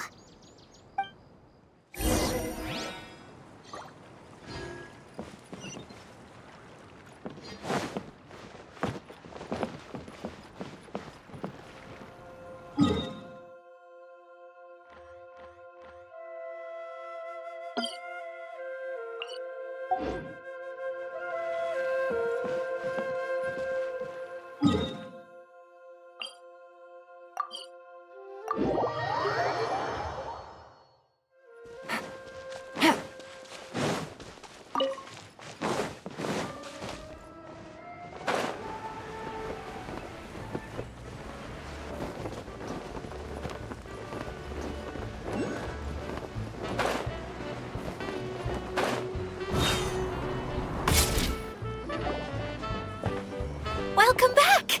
Well, any good news? Oh, don't tell me! You've taken care of all the problems and now I don't have to do anything? Yeah, we even rode the choo-choo cart. Do you want to come ride too? But maybe you'll have to wait till tomorrow. I'm a little tired now. Seems she had a little too much fun and now she's about to crash. I think it's time for a rest. Good idea. I think we could all use some downtime. Thanks for giving me some energy, Klee. Then we'll see you later.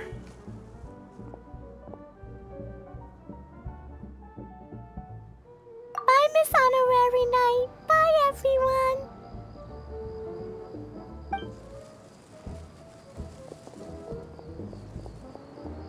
Well, it sounds like our young mage enjoyed herself. I'm so happy that she had a good time. So, back to the missing component. Did you bring it? You bet! Kaya said that the missing component was this orange climbing rope. Ah, it just occurred to me that you probably ran into the three brothers while you were in the canyon. If I remember correctly, the two eldest brothers were taking their sickly younger brother on adventures when they ran into a sandstorm and ended up here. They were all arguing with one another when they first arrived, but it wasn't long before they broke down and were huddled together in tears. They sure must have a lot of energy to keep up their bickering and adventuring every day. I'm a little worried about them, yet quite envious of all that energy.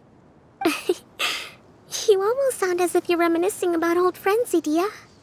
Yes, I've known them for quite some time after all, but I seldom go to that area. You can hold on to the rope for now, Traveler. I have no use for it until we have the other components. By the way, Eula and Kale have also returned, but I'm afraid they weren't able to make much headway. They mentioned that they would like to head to the jungle north of here, once you have all rested up. Now that I've told you everything, I'll go rest. I'll go and check on the situation in the remaining two areas. Do you need me to accompany you? Oh, no, it's all right. You've already accomplished a lot today. You should rest up.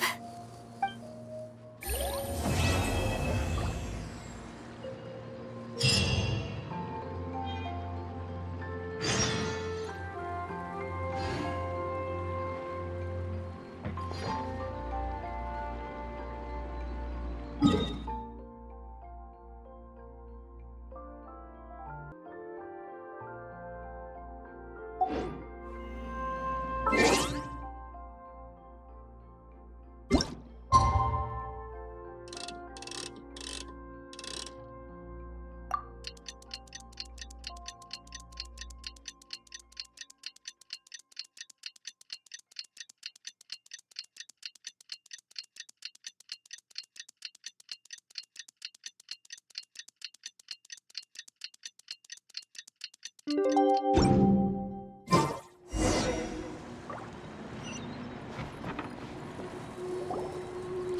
Kali and Eula! Oh, Adia is here too! Hey, it's the Traveler and Paimon. How are you? Did you rest well?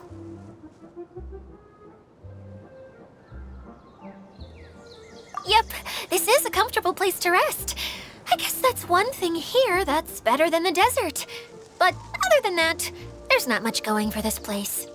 Saying things like that isn't going to help, Adia. But it's the truth.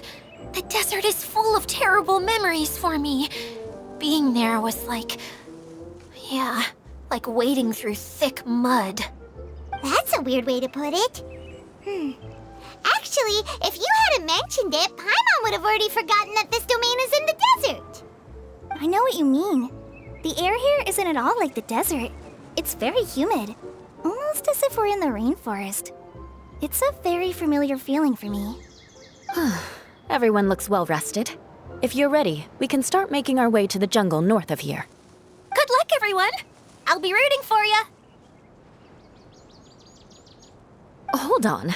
I said we, didn't I? No need to say goodbye, because you're coming too. Huh? But wait, I'm just the mascot! You can't back out this time, Adia. The manager of the fairgrounds is waiting to see you. She said Adia is the only person who could help.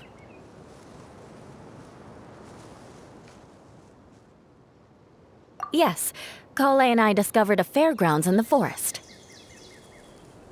The person in charge of it seems to be a Spontamod scholar. A scholar?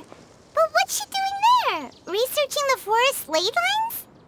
Oh, I wish there were ley lines here that I could ever study. Anyway, I know who you're talking about.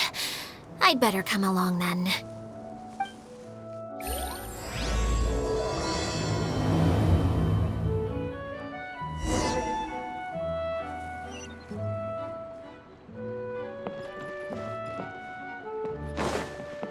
Take it easy.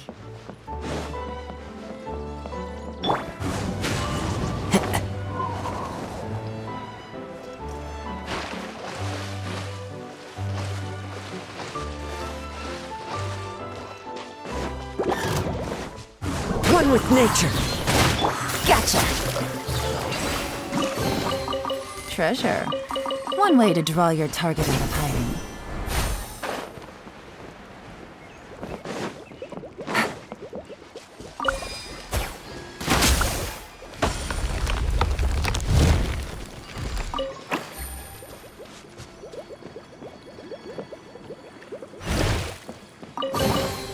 Treasure.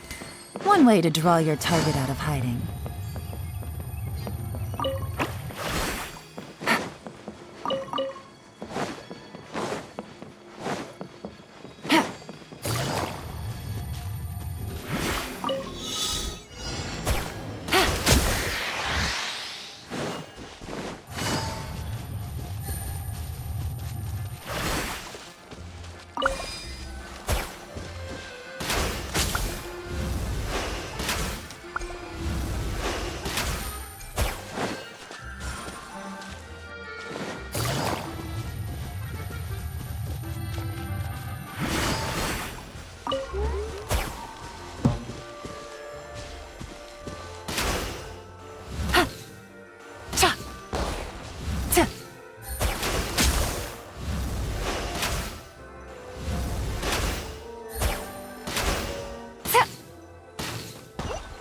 Take it easy. Take it easy.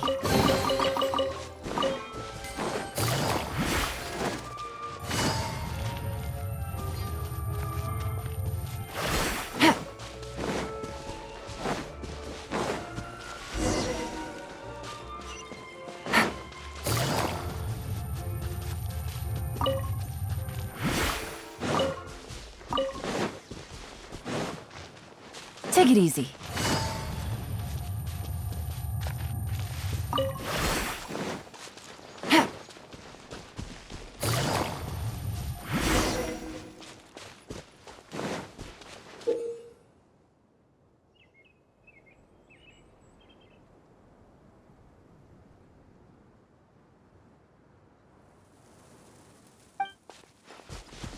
Take it easy.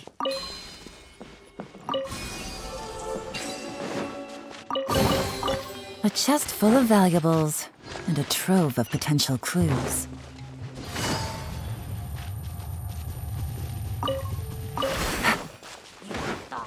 Into the wind! Busted! Born of ice and frost. There's nothing wrong with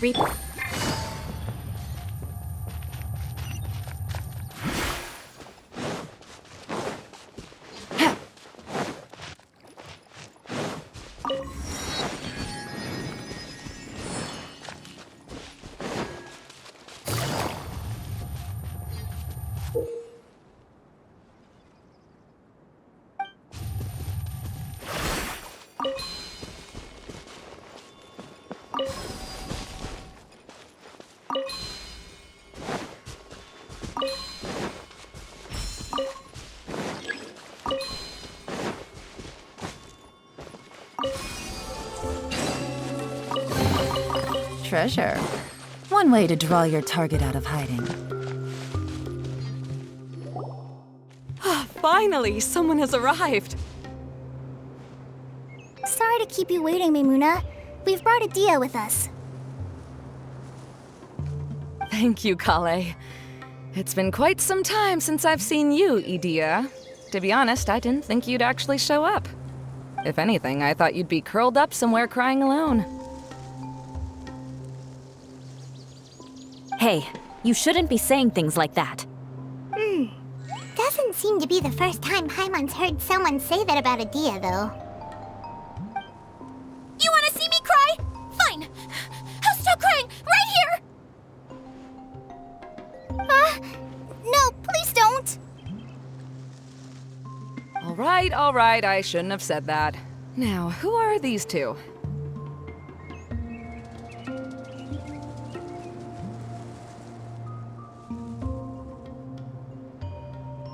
And Paimon is Paimon! They're reliable helpers. Lucky for you that I found them. You'd better be more careful about how you speak to them, okay? Of course. Good to meet you. You may call me Maimuna. For the sake of time, we should forego the usual pleasantries. Please follow me.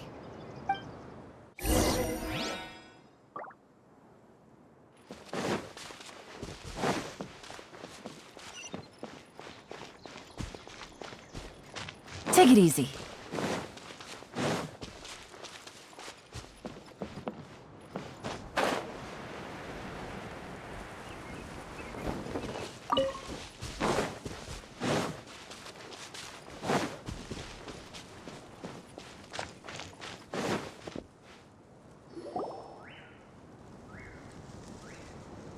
Wow!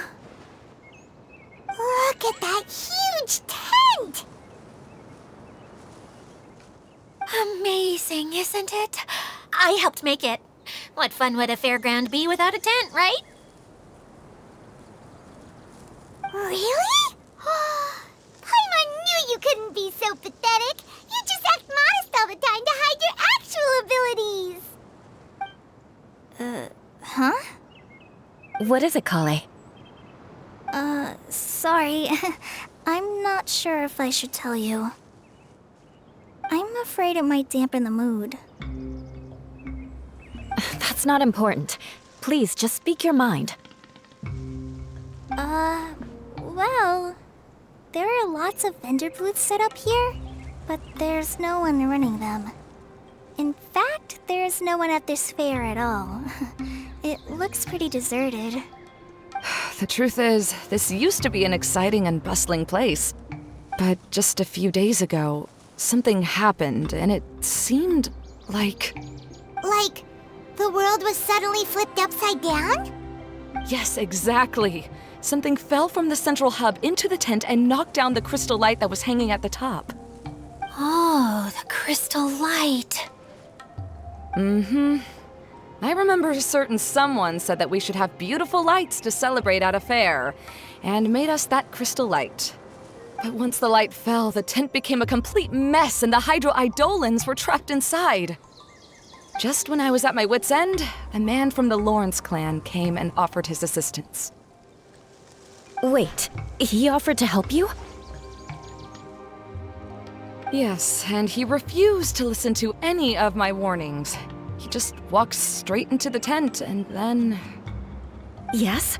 And then? Yeah! Don't leave us hanging here! What happened? And that's it. He became trapped inside along with the Hydro-Eidolons.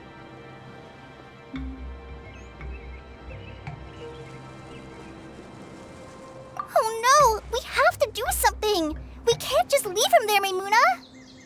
I know, but the situation inside might be more difficult than you think. You should mentally prepare yourselves. Just talking about it is a waste of time. Since we're already here, let's go and scout out the situation ourselves. All right, this way, please.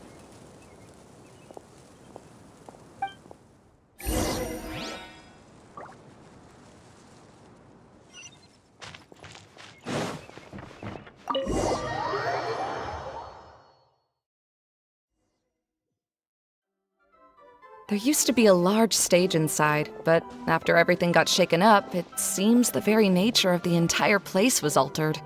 The lamps and crystal light that were hanging above have all fallen down, which makes repairs near impossible. Wait, so you mean it's difficult to move around in there? Yes, mainly because of the lights. Do any of you have experience being on stage? Once the stage lights turn on, everyone's attention is focused on you. I can't stand that feeling. Having everyone's attention focused solely on me would just make me feel terrible. Me too! I'm no good at speaking in front of people. And then to have everyone staring at you? Oh, just the thought of it makes me shudder. Sounds like you have some things you haven't been able to let go of yet. Please don't laugh. I'm trying my best to change that, but there are still some things I can't overcome. Like when there's a lot of people around, or when people are staring at me. No, there's nothing funny about that. And you know what? It's not a bad thing to care when other people are looking. That's my opinion anyway. Think about it. Only people who have high standards for themselves would worry about failing to meet others' expectations. You have many good qualities, Kale. I bet if you had to learn dance since childhood like myself, then you'd be an even better dancer than me. No way! That would be impossible. I can relate. I know exactly how she feels. Maybe we should find a time for you to learn with me. And one day, you will become an outstanding dancer too. By that time, you'll be so focused on performing your beautiful moves that you'll no longer worry about an audience watching you. Wow. Yula's is so passionate about this that she's practically glowing now. Really? You do that? You wouldn't think I look stupid and secretly laugh at me, would you? You really think I'm that kind of person? Fine. Vengeance will be mine. Oh, no! Of course not. Alright, please teach me. Seems there's no need for me to warn you again. Anyway, you just need to open the curtain and you'll be able to see the stage.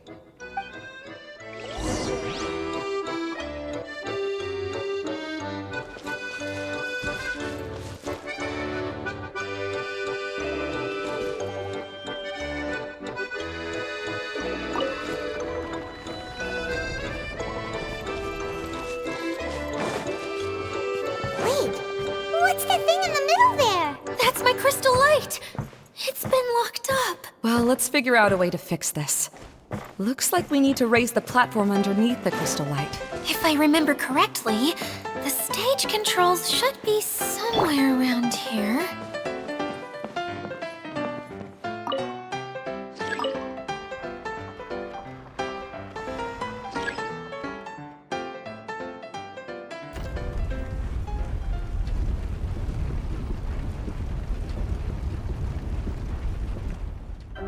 It seems we have to use the colorful lens to make the light change colors.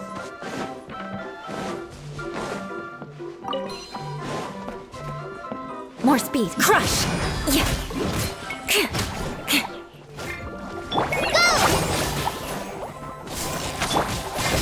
Shudder!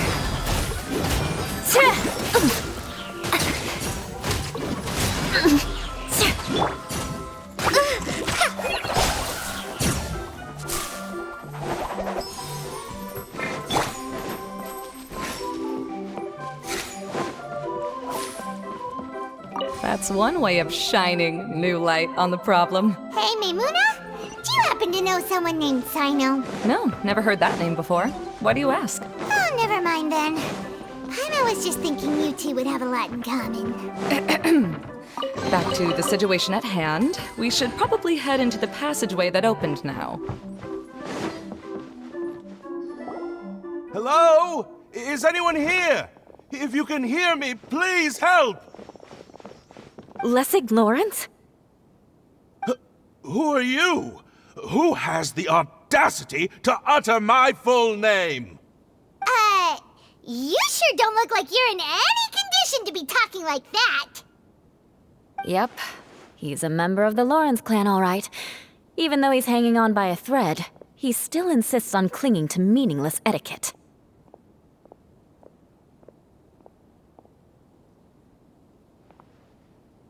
You. What are you doing here? Huh. Have you come here to mock me, Eula? If you would just think for a moment, it should be pretty obvious why we are here. Yet, now you're intentionally trying to provoke me? Of course, you don't have to accept my help. After all, aristocrats are naturally superior and need no help from others. Yes, thanks for the reminder. I don't need help from the likes of you. I don't think he really means it, Eula. His tone was harsh, but he keeps glancing at you from the corner of his eyes. It's my opinion as the healer that he needs help. Okay. He's been trapped for so long that it seems he's forgotten how to hold a decent conversation. How ridiculous. Let's go. We'll leave the stage to this person who'd rather save face than save his own life. Hey, no, wait! Halt! You cannot just leave me here. We're both of the Lawrence bloodline, after all. Helping me when necessary certainly won't tarnish your prestige. If anything, my embarrassing predicament will be overshadowed by your virtuous deed. We must uphold the prestige and dignity of the family. This is the best reason you could come up with? You think tacking on the word family will be enough to talk me into helping you? You should be ashamed for your careless actions. It's because of you that we all had to come here.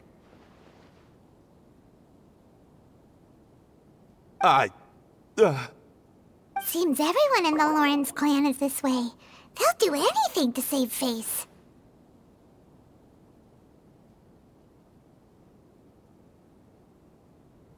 All right. Looks like it's time for the mascot to step in. Here you go. One for Eula, and one for Lessig. What is this? Candy? Thanks. Oh, the smell! It's just like the aroma I smelled coming from the lens. Yes, that's right. Enjoying something sweet always lightens the mood. Oh, thank you, Miss Mascot. I certainly do feel much better now. So he's willing to thank someone else, but not me. Eula has been worrying about you the past few days, and asked me several times regarding how to find you. But now that you two have been reunited, I won't have to keep answering her questions anymore. Oh, I'm so happy. Let me clarify one thing. I don't care what happens to him. If you're going to keep saying nonsense like this, then... Eula will never admit that she actually cares about him. Yeah, you're probably right. If you're going to keep saying nonsense like this, then at least give me another piece of candy. Oh, sure. I still have more. Sorry, I admit my mistake. I know I've caused heaps of trouble for all of you. Why couldn't you have just said that earlier? I'm back. Oh? Have you already finished catching up? Why are you all looking at me? Oh, nothing. Don't mind us. All right, then let's clean things up here and keep working our way toward getting the crystal light fixed. Ah, there's no need to push yourself in your condition, Lessig. I'll take him and find some place for him to rest. I happen to be a little tired myself. All right. I'll leave my cousin to you then. You'd better rest up and regain your strength before we settle things, Lessig.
Now, let's see if there's any way to keep raising the platform higher. We probably will need to find a mechanism that's like a lamp. Strange. Is that really the Lessig that I know? You shouldn't always judge people based on the way you knew them before. People change, and people can always make different choices.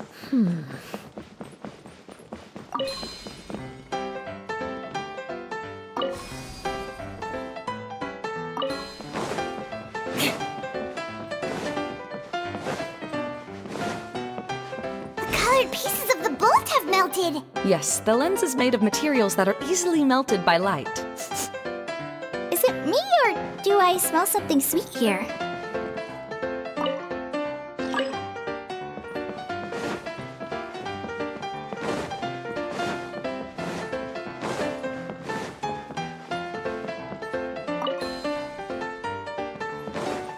More speed.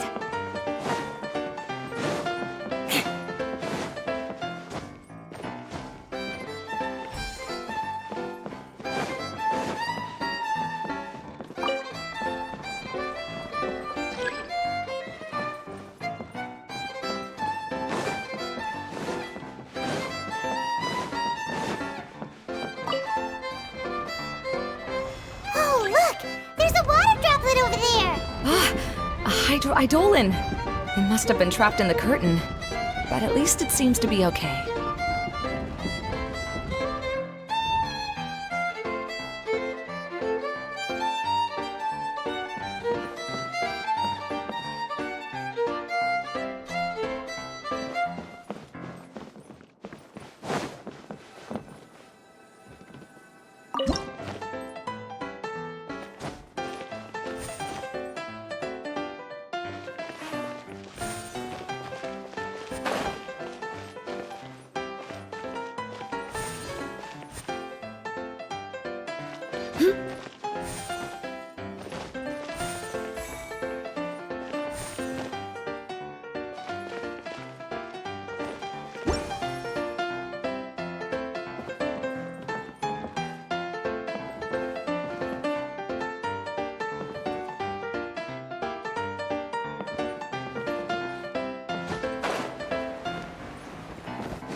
More speed.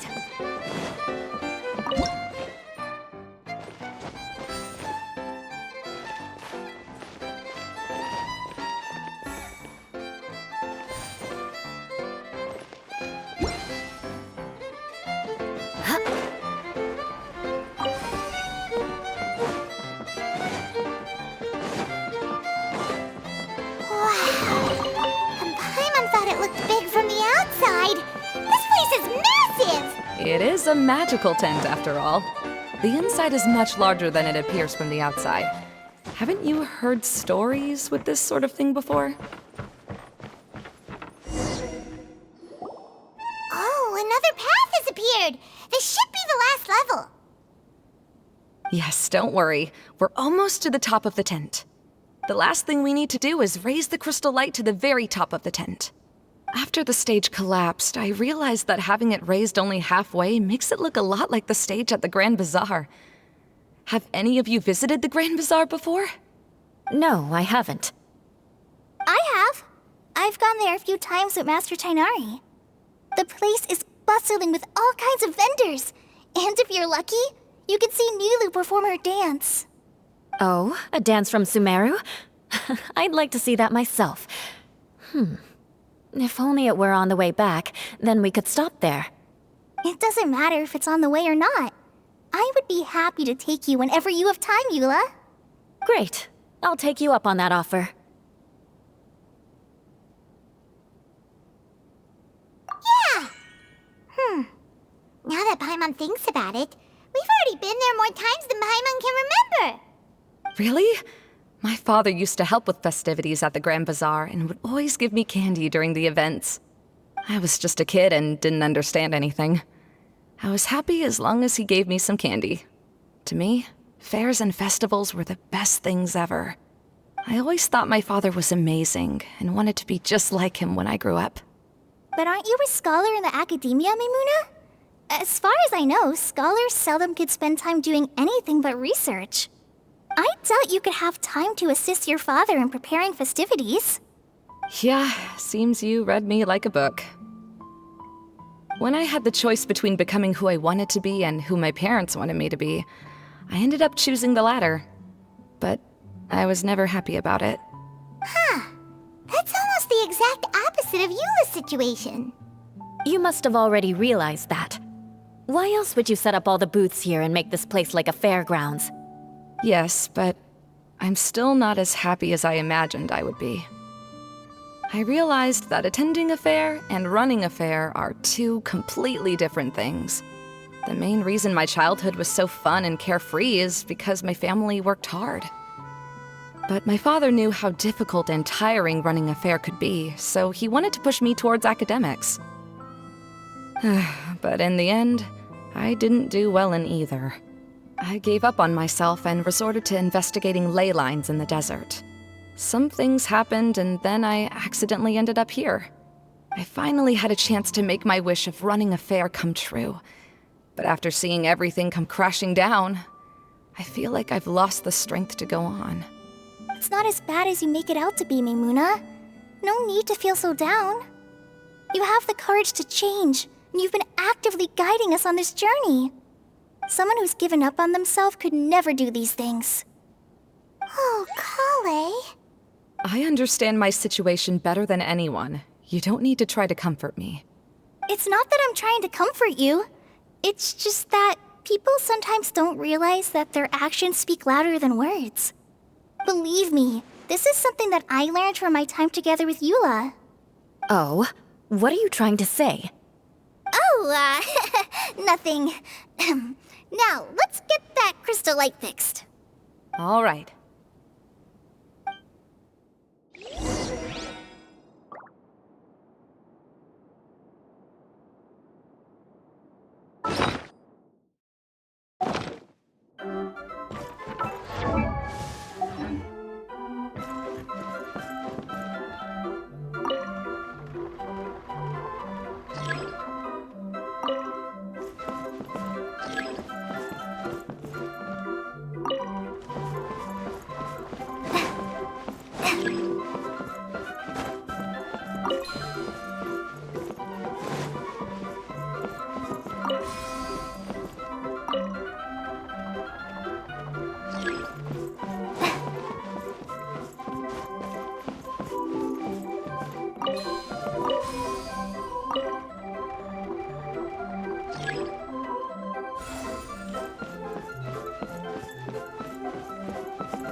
Good.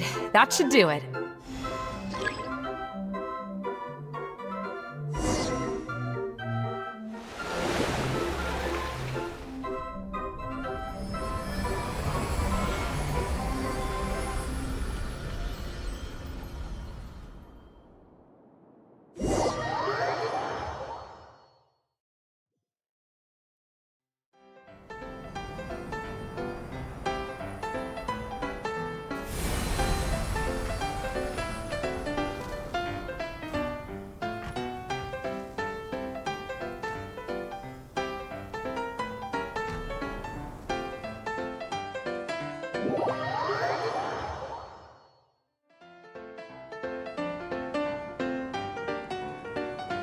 Hey, Idea! We're back! Oh, I was starting to wonder what was taking you so long. But don't worry, Lessig is recovering well. I'm pretty good at taking care of people. Seems I've found another good thing about myself. I don't know if I should be worried for him or happy for her. The shadow. It's massive. Wait. The shadow just now, it's... Seems he still might need a little more time to recover. Tell me, did everything go well for you all? Of course. With a team like the Traveler, Paimon, Kale, and Eula, they're at least 40 times more reliable than you ever were. Only 40 times more reliable? That means I'm still pretty good then. I guess it's impossible to feel like you've lost once you've already given up. I'm a little concerned about how comfortable you are with that. Huh? What has happened? How did I get outside of the tent? Ah, that's right.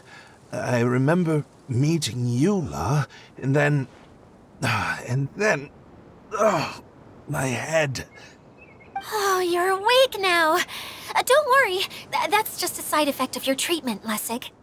I'm afraid I still feel a little disoriented.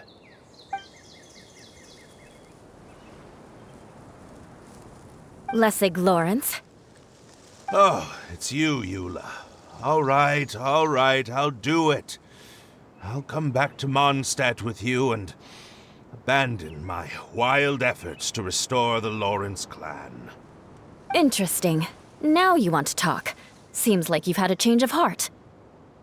In that case, maybe you'll be able to explain everything in detail for us now. I admit it, yes. I came here in hopes of finding a way to restore the Lawrence clan to its former glory. But it was a long journey, and I didn't always know the way. I passed through Liyue and Sumeru. There was even a time when I lost my wallet and had to live in the wild. But the peculiar thing is, I realized that nobody knew me out there. And not a single person even cared about the Lawrence clan. You and I are like glass pawns that were raised in shackles. We were taught to act like nobles, but outside the walls of our home, the people of Mondstadt despised us. Such pompous, hateful, and stubborn teaching. It all culminated to making us cling to the old aristocratic dogma in an attempt to maintain our pride. It's like a never-ending game of tug-of-war, but it is meaningless. You understand. Or I should say, you have already long understood. But I'm afraid that I have only just realized this. Paimon sorta understands what Lessig is saying. Everything he said is true. Your family is probably unaware that you've already changed how you see things. Yes, this has all happened recently. After coming to this domain, I realized the Mondstadt that I want is one where not everyone fears me. All that I and many other members of the Lawrence clan long for is a place where we can live peacefully with others. Lessig, both you and I never had anything to do with the glory of the Lawrence clan. That is all in the past. We are just ordinary people. I originally planned on returning to Mondstadt after taking care of things here. I never thought you would come here. I was completely shocked, which is why I reacted like I did. I'm sorry. See, people can always make different choices, and it seems that Lessig has also chosen to become someone he truly wants to be. Yes, about that. I'm afraid I haven't quite found my own purpose in life yet. That's all right. Being able to clearly choose between becoming who you want to be and who your parents wanted you to be is already a step in the right direction. How to find true happiness is probably one of the most difficult research topics of all. I have a suggestion for you, Lessig. Why don't you return to Mondstadt and tell your parents what you just told us? They'll probably try to tear me limb from limb. But what about you? Did you ever tell your family about what you think? This is something that I've been thinking about, too. Perhaps the two of us can sit down with the rest of the clan and discuss it with them. The Lawrence clan is just like this stage. It was once home to glorious performances, but those days are now long gone. And it is time for the stage to be updated. She's so solid and tough, but also clear and open, like an ice cube. Is that why she's able to dance anytime and anywhere she wishes? Are you all done talking now? Yes, I think so. By the way, that is for you. Please take it. I found it on Lessig earlier. Oh, it's one of the missing components! Wait, so you had it all this time? Why didn't you give it to me earlier? Well, you didn't ask. All right, I admit it. I forgot about it. Okay, we'll let the Traveler hold on to it for now. Wait, this looks like... It looks pretty familiar. Have we seen one of these before? Shh! Now's not the time to brag about being a hero! Ah, right! I also bought a similar box at the last festival. Yes, people often use this kind of box for candy at festivals. This was one of the materials originally used to create the tent. But now that the tent has been repaired, we no longer need it. Eating the candy from the box as an adult will never be as delicious as it was when you were a kid. But if you really think about it, there are way more things you can eat as an adult. Ah, so when it comes down to it, eating candy is sort of like life. It's just another choice.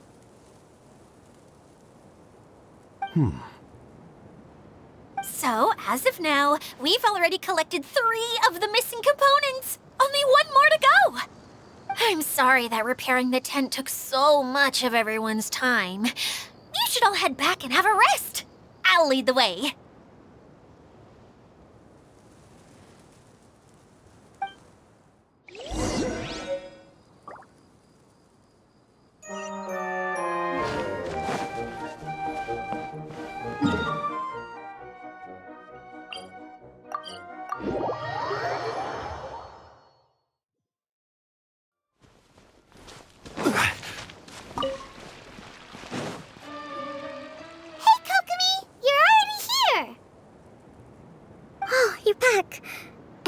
Your adventures to the forest went smoothly? Yep, you could say that. How about you? Up to anything today? Well, I suppose it's time I told you that as the Divine Priestess of Watatsumi Island, I shouldn't actually be here now. The truth is that a relic known as the Shinro Casket was lost from Watatsumi Island long ago. But recently, an orb matching the relic's description suddenly began emitting light, almost as if it was guiding people to it. This is what led me to find the relic's whereabouts.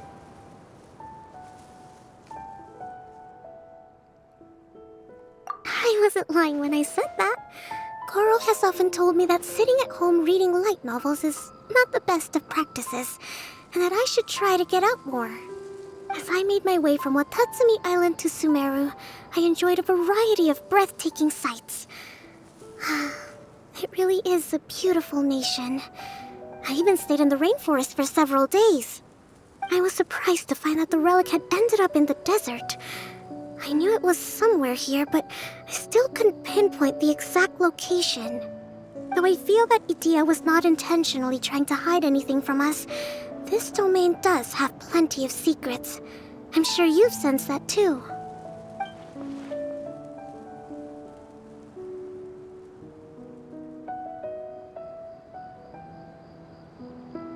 Now that you mention it, a lot did happen today.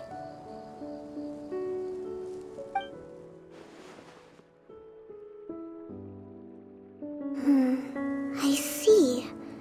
When you found Lessig, did you also happen to find any clues related to this domain? I'm afraid that he was caught up in his thoughts and didn't pay attention to his surroundings.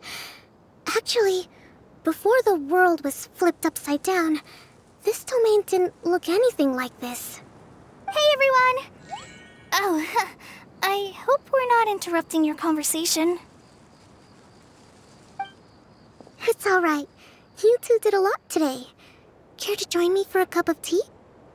Sure! That would be perfect! Eula and I just made some snacks. Turns out Idea has a cooking stove and oven. Seriously, why didn't she mention it earlier?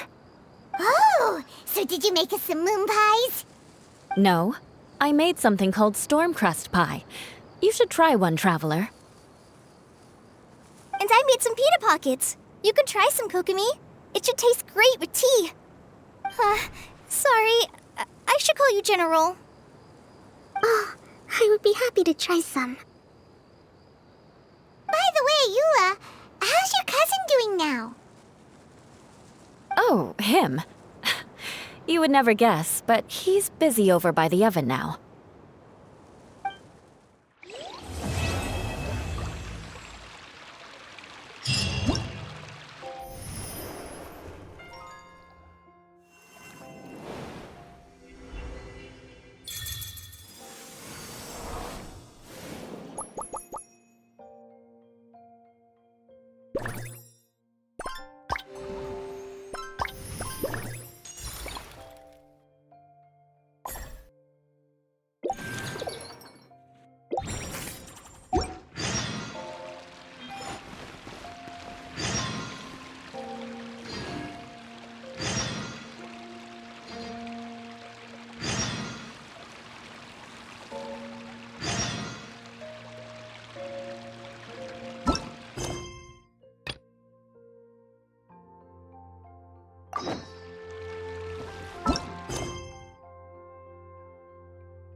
Where do you want to go next?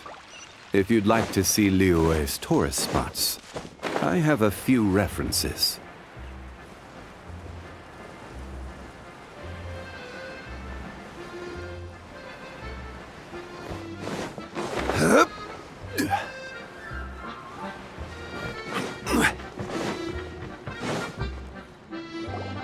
Really? You do that? Oh, but that's too much. I can't. No, really, it's all right. We want to do everything we can for the domain. Yes, and to be completely fair, I'm the one who caused this terrible mess in the first place. Oh? What happened? Did Paimon miss something? Hello, you two. Lessig was just telling us what happened. Perhaps you should allow me to explain. I'm afraid it was I who caused all this trouble in the domain. Yes, it was Lessig. To be precise, I saw a most exquisite water orb at the entrance of the domain. It reminded me of an astrolabe my grandfather gave me when I was 7 years old. I was curious if it could rotate, so I reached out and touched it. Little did I know that it was the core of this entire domain. What I mean to say is, I knew something was wrong as soon as the whole place started flipping. It's not just your fault. I failed in my responsibilities as the caretaker here. Oh, I knew I should have put the core somewhere more secure. Oh, you mean the big ball of water at the entrance? Yes, that's the one. Anyway, after giving it some thought, Lessig has offered to perform some more repairs and maintenance to help support the domain. But we were concerned he wouldn't be able to handle it all alone, so Eula and I will also stay here to lend him a hand. But don't be mistaken. I'm not doing this out of the kindness of my heart like Kale. My job is purely to monitor and ensure that Lessig doesn't cause any more trouble here. Oh, sure. I don't think anyone's buying that anymore, Eula. Though I do remember that Amber mentioned we should just nod and agree when you act like this.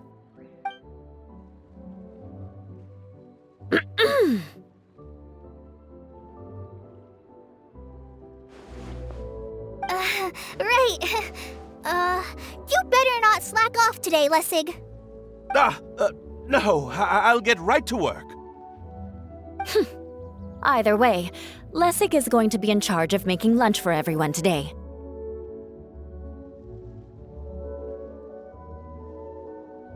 Yes, I'll do my best. No need to worry. What was that? No, I mean, thanks everyone for giving me a chance to redeem myself. I can already feel new strength kindled inside me. Ha ha ha. No, maybe that's just the heat of the oven. Very good. But you should conserve your strength. Many parts of the domain are still in disrepair, so we have a lot to investigate. Seems Adia has a little more pep in her step after finding others to help do the work. Now that you three are situated, we can focus on what the rest of us will be doing today. I'll go gather the others. We should get ready to leave as soon as possible. And there she goes. At least she seems to be happy. Maybe this is how it feels to be in charge.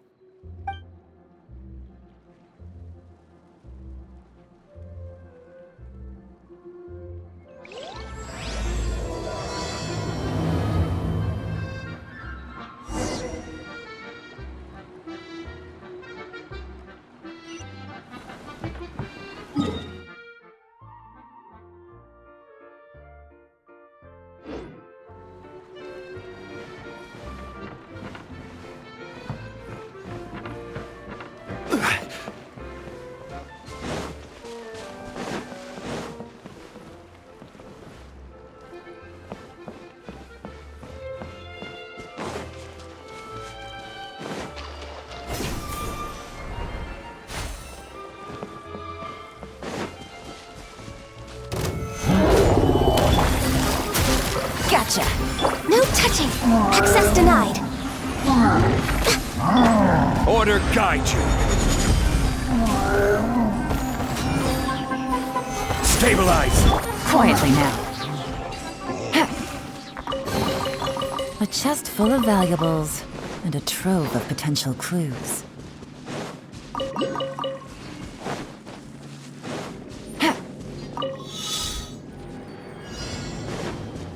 Take it easy.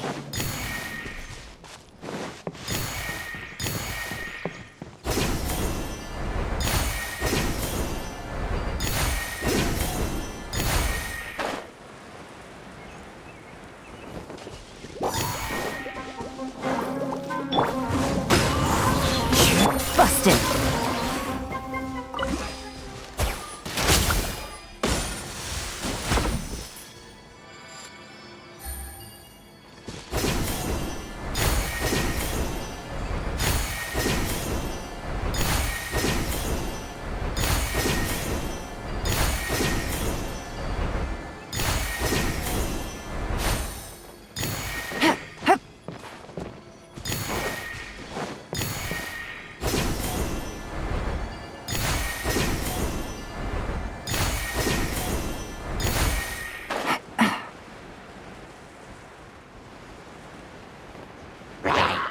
Take it easy. The wind knows me.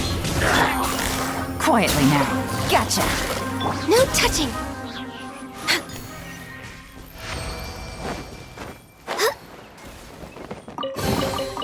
Perhaps whoever left these behind was also fulfilling a contract.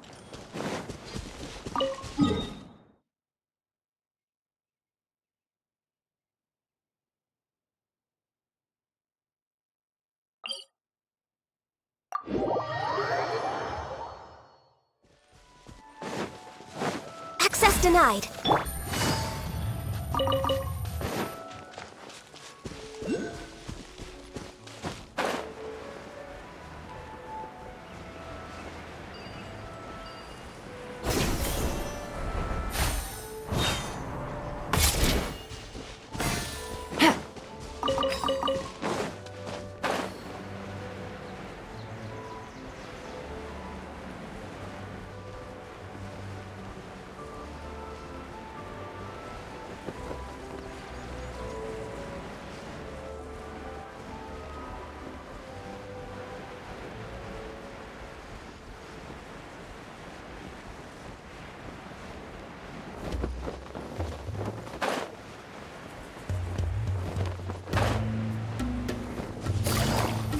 Busted.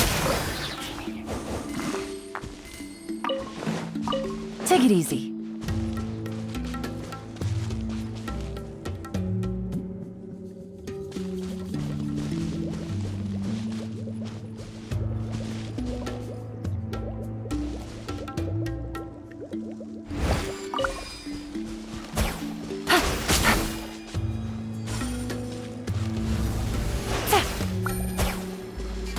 Take it easy. A chest full of valuables and a trove of potential clues. Where are we going now? We're going to retrieve the last missing component. My working theory is that the director listed on the sign has it. No details slips by our general. What's a director? A director is a kind of job. The one we're looking for is named Zosimos. Zosimos is responsible for managing everything that happens on the stage, similar to how Idea is responsible for managing the whole realm. Wow! Sounds like Miss Idea must be way busier. You'd think so, wouldn't you? Care to comment on that at all, Idea? Maybe someone else can explain. I'm just enjoying taking it easy, as usual.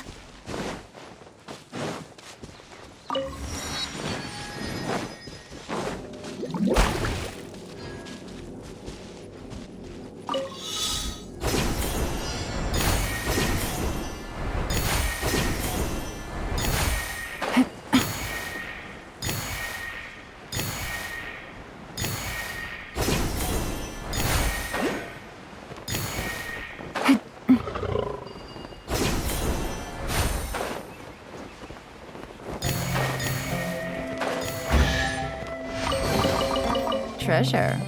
One way to draw your target out of hiding.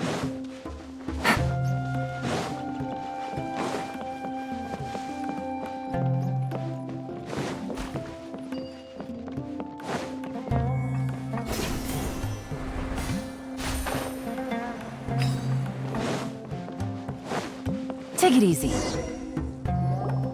The director doesn't get out much. He's almost always cooped up in his treehouse making props or writing scripts. But I'm trying to remember now. Where is that treehouse of his? Huh? You don't remember? Hey, don't forget! I'm just the mascot. I believe it's that way.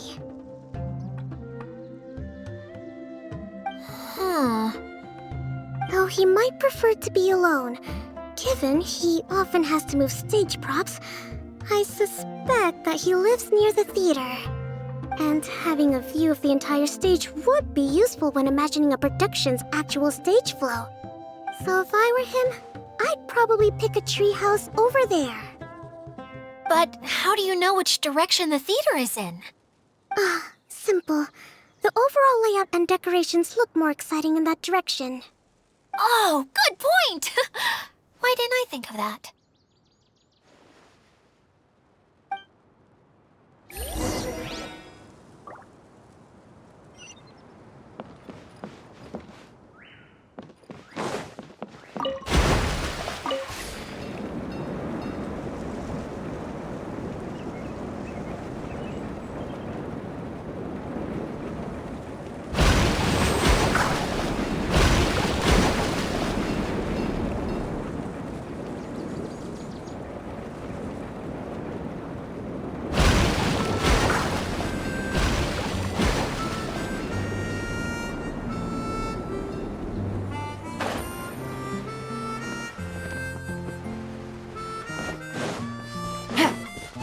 Take it easy.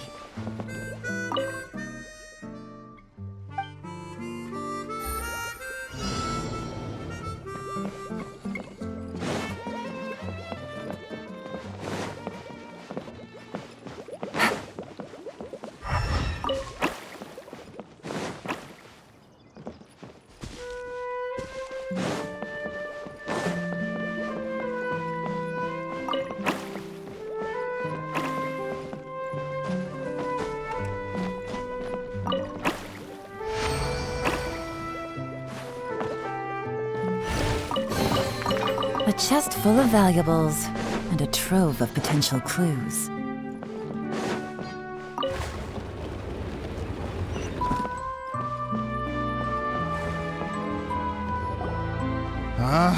Where did that blasted automation mechanism go?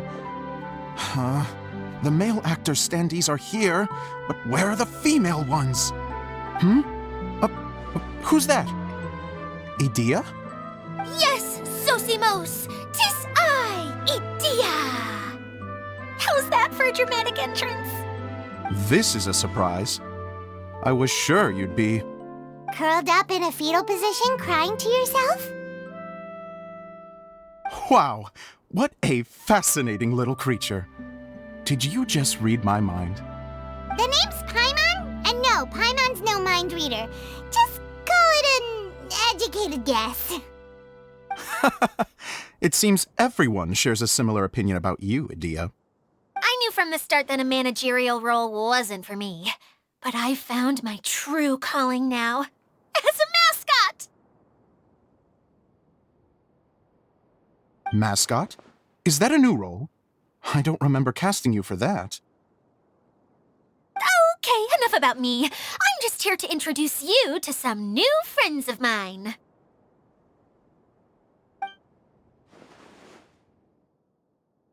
And that's why we came to see you. Well, do you have the component that fell out of the central hub? I do. However, I'm afraid the incident has caused many malfunctions with the stage mechanisms, and I can no longer put on any performances. Okay, so you're holding the component ransom till we help you fix the mechanisms, huh? No, till we fix the stage, surely. I'd have thought he wants us to make some more props, no? Given that some of the standees are missing. Or maybe the component is broken and we need to fix it. You're all forgetting that the majority of his work involves writing scripts. I'll wager that he wants us to edit them.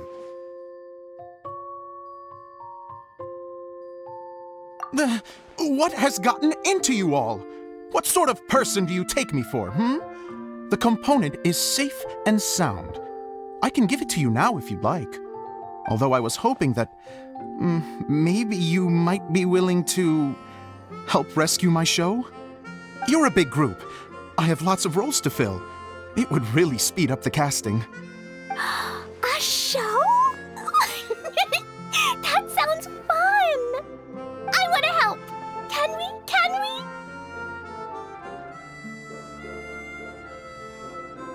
Also, truth be told, I've hit a bit of a roadblock in my script and was just thinking about how to move the story forward. And then you all showed up. Suddenly, I got my muse back. I don't know how to explain it, but something about seeing all of you finally helped me figure out how to continue my script. Huh? You mean that story you've been stuck on forever? Are you serious? You really think you can finish it now? Yes, really. Just give me a little time, and I'll write it all up.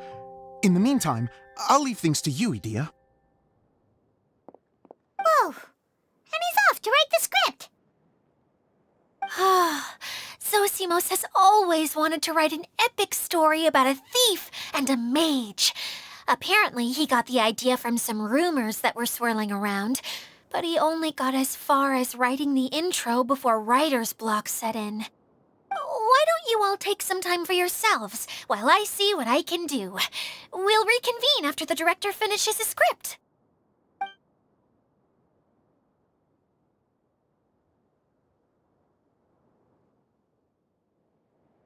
A director, my friends, is a storyteller. And the key ingredient to every good story is inspiration.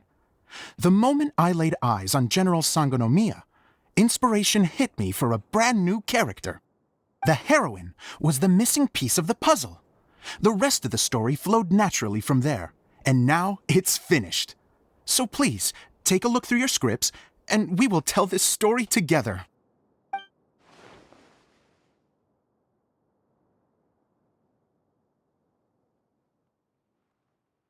Well, is everything clear? Director Zosimos, how do you pronounce this word? Let me see. That's sojourn. It means to stay for a while. This is a very cute moment, so let's make sure that comes through in the performance. Oh, wait! There's another word I don't know here. It's okay, Klee. We can go through your lines together a few more times after this meeting's over. That would be most appreciated, Kaya. I had a feeling about you, actually. You seem to know a thing or two about character acting. Tell me, have you acted before? You're too kind. It's all in the script, really. It just rolls off the tongue. Oh, you think so? Well, you definitely have a knack for it. I've actually been looking out for someone with your talent. If I make it as a big-time director, then I can see us working together for the long term. Be sure to stay in touch, okay? You and I are gonna go places. What can I say? Sounds good to me. Great. Fantastic. Now then, please go through your scripts one more time. But don't just read the words. Remember my notes, and really let the character inhabit you. I need to have a look at the stage, so I'll leave you to it. If you need me for anything, I'll be in the big theater right in the center of this area. Wonder what the theaters are like here. Let's go check it out while everyone's still getting ready.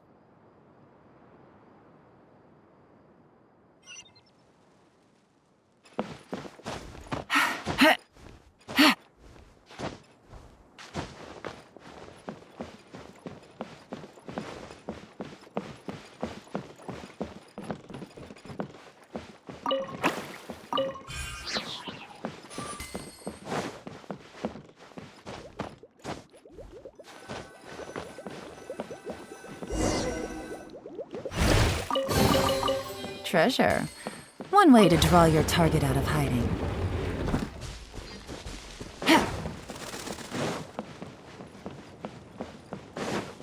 Take it easy.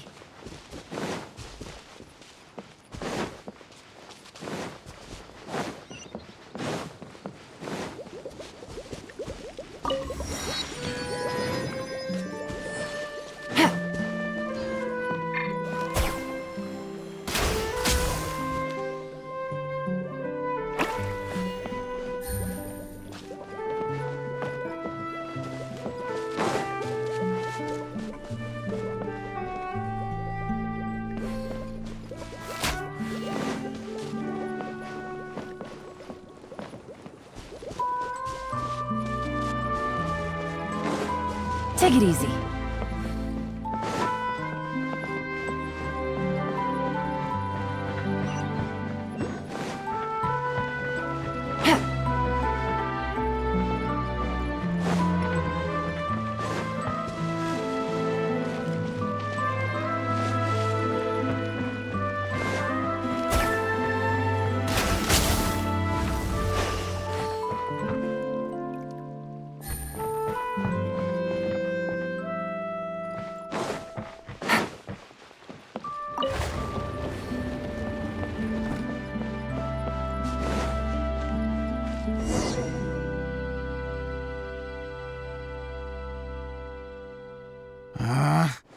Where did it go? I put it right here. Hey, Zosimos! What you up to? Oh, it's you two. Please, come here. Feast your eyes on this stage. I designed it myself.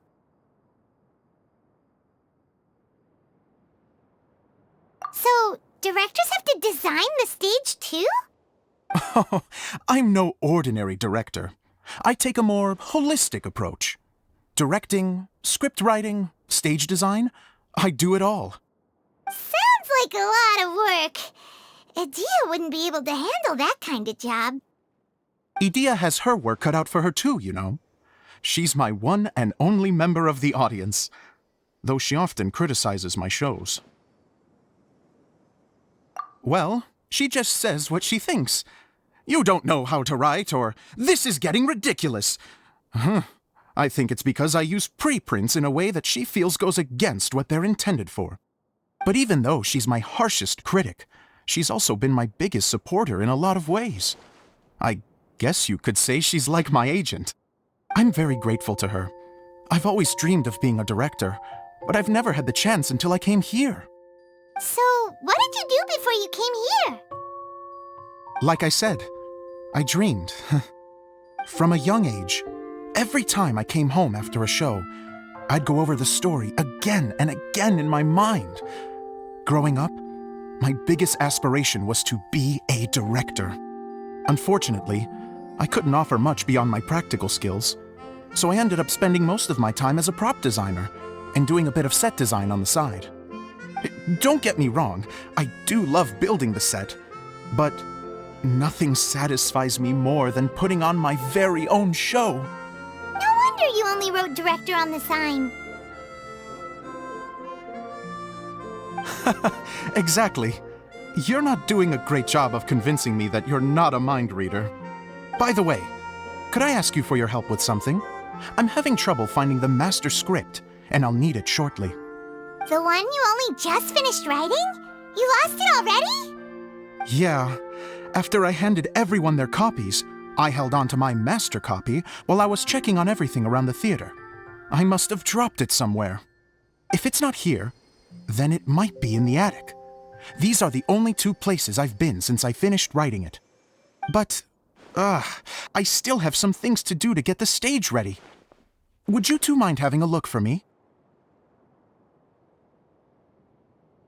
No problem. We'll find it.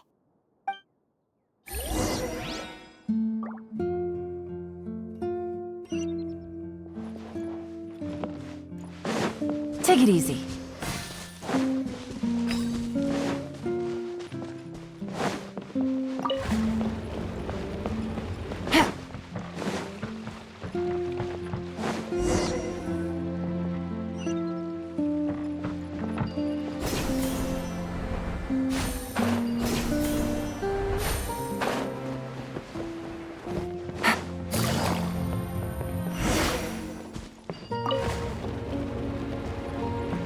Whoa! Look at all these books! Now, where's the master script?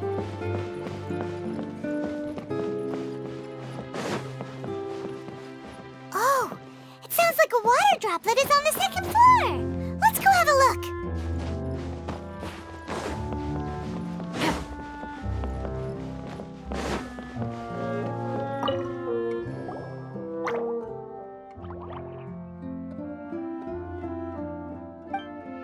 Wow, this is a lot of scripts. Looks like the water droplet has been managing them for the director. Most of them look like works in progress.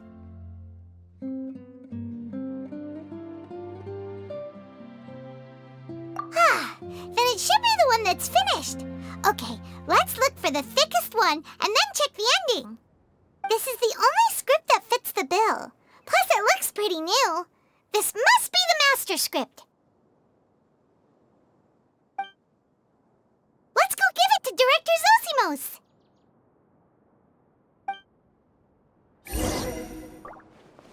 Zosimos, we got your script! Ah, thank you. That's a huge help. I'm running out of time here.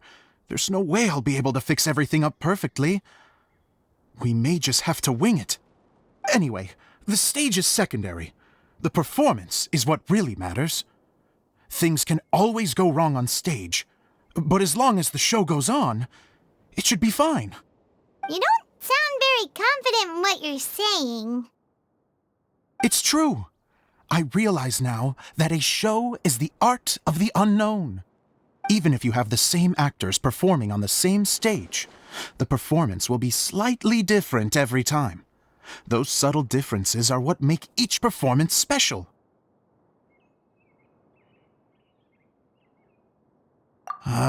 Okay. One last request. Traveler, you can enter the preprints, yes? The truth is that my sets are composed entirely of preprints. First, I use materials to make the objects. Then I take those objects and turn them into the preprint. Now, of course, preprints are really meant for making objects to furnish the domain. So using objects to create preprints is, strictly speaking, the reverse of what this is intended for. But Edea said that if this is what I really want to do, she's not going to stand in my way. Ah, so that's what you meant earlier. Okay, well, what do you need us to do?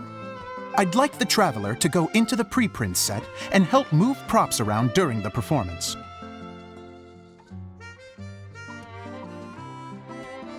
The reason is,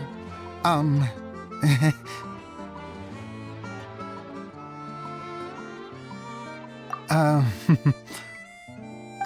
Paimon gets it now. If you're busy directing, moving the props, and operating all the mechanisms, you never get the chance to watch the show. Yes, I know that I'm no master playwright, but still. Even if it really is a half-baked script, with shoddy writing and moments of sheer ridiculousness, I'd still like to see it for myself. Just once. Hard to turn a guy down after a speech like that.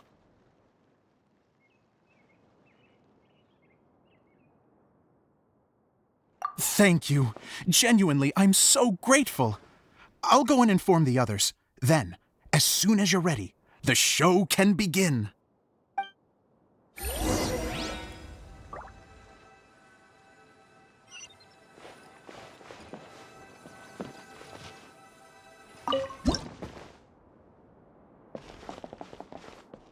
Long, long ago, there was a great thief. He lived in a land where the light did not shine, where all suffered in the darkness. People call me? Sorry, Kaya. Directly into the microphone, please. Otherwise your voice'll, you know. Okay. They call me the Dagger Bandit, but no one sees that I rob the rich and give to the poor. Here in the dark, evildoers run rampant in the shadows, while the good, honest folk stumble blindly on, just trying to find a way through.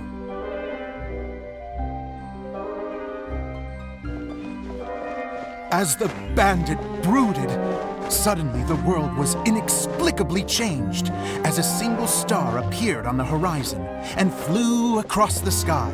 Traveler, stomp on that movement mechanism in front of you.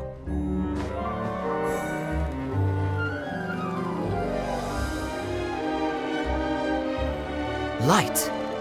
A brief flash, yet enough to illuminate the world. If I can find the source of that light, I can shine it into the darkness, and the people will suffer in blindness no longer.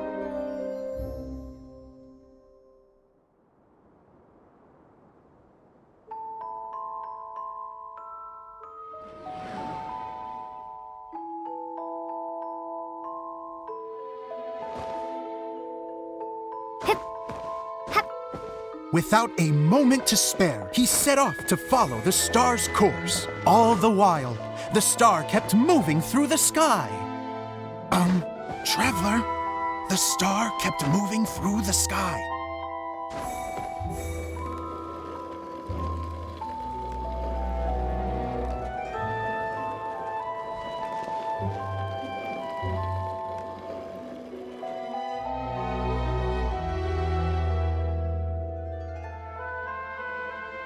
Looks like I have to go through the desert. This could get dangerous. If everything he'd heard was to be believed, the desert ahead was a no-man's land filled with horrors. Worse still, the star had landed in the most difficult-to-reach location, surrounded by sheer cliffs, but he was determined to press onward. I've come this far, and I'm not about to turn back now.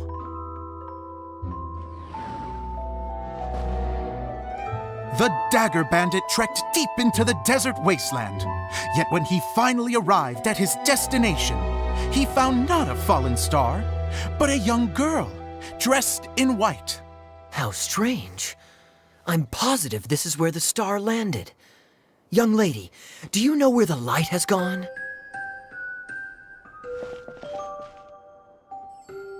The girl replied, Traveler from afar, the light you seek is only a bottled flame. But the flame has now died, and its light is long gone.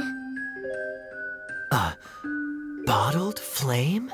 Yes, it was a gift from another. And so, the girl began to tell the story of how the bottle came into her possession. The girl hailed from a kingdom that sat atop the waterfalls. But when the reigning dynasty fell and a new one seized power, she and her people fled for their lives. A thick fog began to fill the air as she made her way through the forest, and dense thickets tried to block her path. There is a mechanism down there that you can press to retract the thicket board below the stage.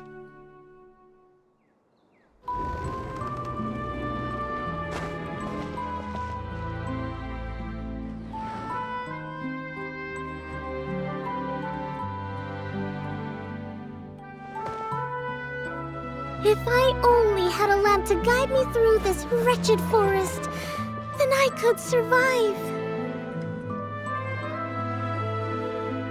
With scratches covering her arms and legs, the girl pressed through the pain and made her way forward.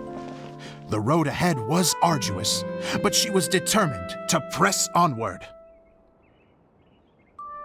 I've come this far, and I'm not about to turn back now.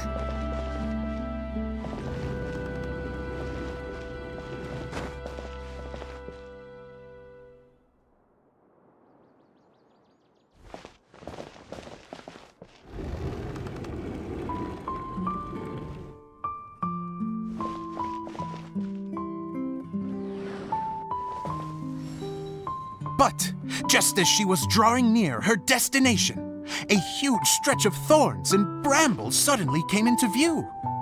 Despair set in and began to weigh on her heart. If only someone could help me, I would give anything in return. The girl's heartfelt wish in her moment of desperation did not go unheard. Wait!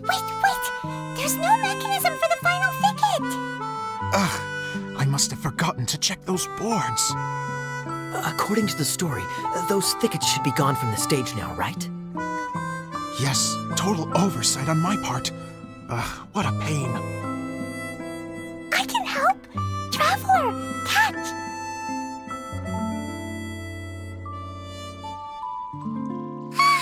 It's a Jumpy Dumpty! The girl's heartfelt wish did not go unheard, for a Jumpy Dumpty who was passing by helped to clear a path for her. Oh, thank you, Jumpy Dumpty. And so the girl continued her journey deeper into the forest. But what she found there was not a lamp, but a mage glowing with fire. So, just to clarify, it was supposed to be the mage who helped burn a path through the thicket. Save it for the end, man! The mage took pity on the girl and handed her a bottle. Then, the mage began to tell the story of how the bottle came into her possession. The fiery mage had an adventurous spirit and enjoyed taking long journeys. On one such journey, while taking rest in an oasis, she found a beautiful bottle by a crescent-shaped lake. Klee, quick! Get in the light! She was an extraordinary mage, with the power to grant people their wishes. She turned the bottle into a thing of equally extraordinary power. But the only place that it could make wishes come true was inside of the bottle.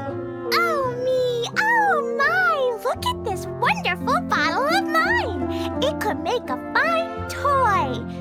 But better still, a sojourner's home. The fiery mage blew into the bottle, allowing it to grant one single wish outside its glass walls. Oh, am I supposed to blow into it?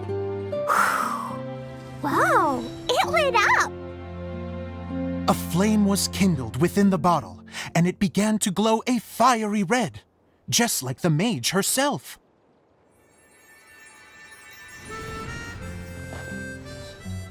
After the mage finished telling her story, she disappeared, leaving only the bottle behind.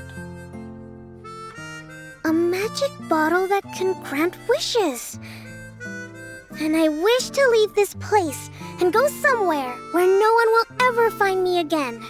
And then? The bottle seemed to softly inquire.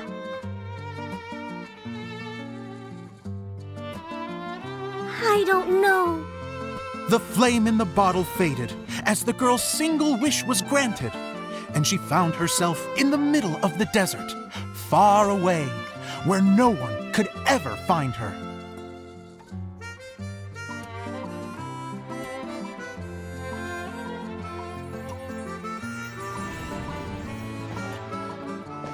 When the dagger bandit listened to her story, he sighed in disappointment that the flame with the power to grant wishes outside of the bottle had already died. But this doesn't make sense. If it truly granted my wish, then nobody should have been able to find me here. Maybe they shouldn't. The desert is difficult and dangerous to navigate, but I was determined to make it, no matter what. Then take this bottle with you for your trouble. It may be able to grant you your wish, though sadly, only within the confines of the bottle itself. All I wish for is light. Honoring the bandit's request, the girl wished for light inside the bottle, and sure enough, it lit up. They found that while the light was only generated within, it could nonetheless shine through the glass and reach anywhere in the outside world. Even though it doesn't burn as brilliantly as the light that shone before, this is still an extraordinary light. What will you do after I take the bottle? I don't know. Well, then maybe you should come back with me. With no reason to refuse, the girl accompanied the dagger bandit back to the land where the light did not shine. They brought light to that place, and the darkness was dispersed, and they lived happily ever after.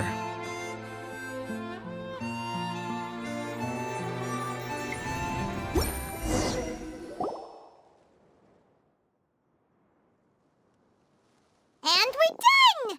Seems the show went pretty well.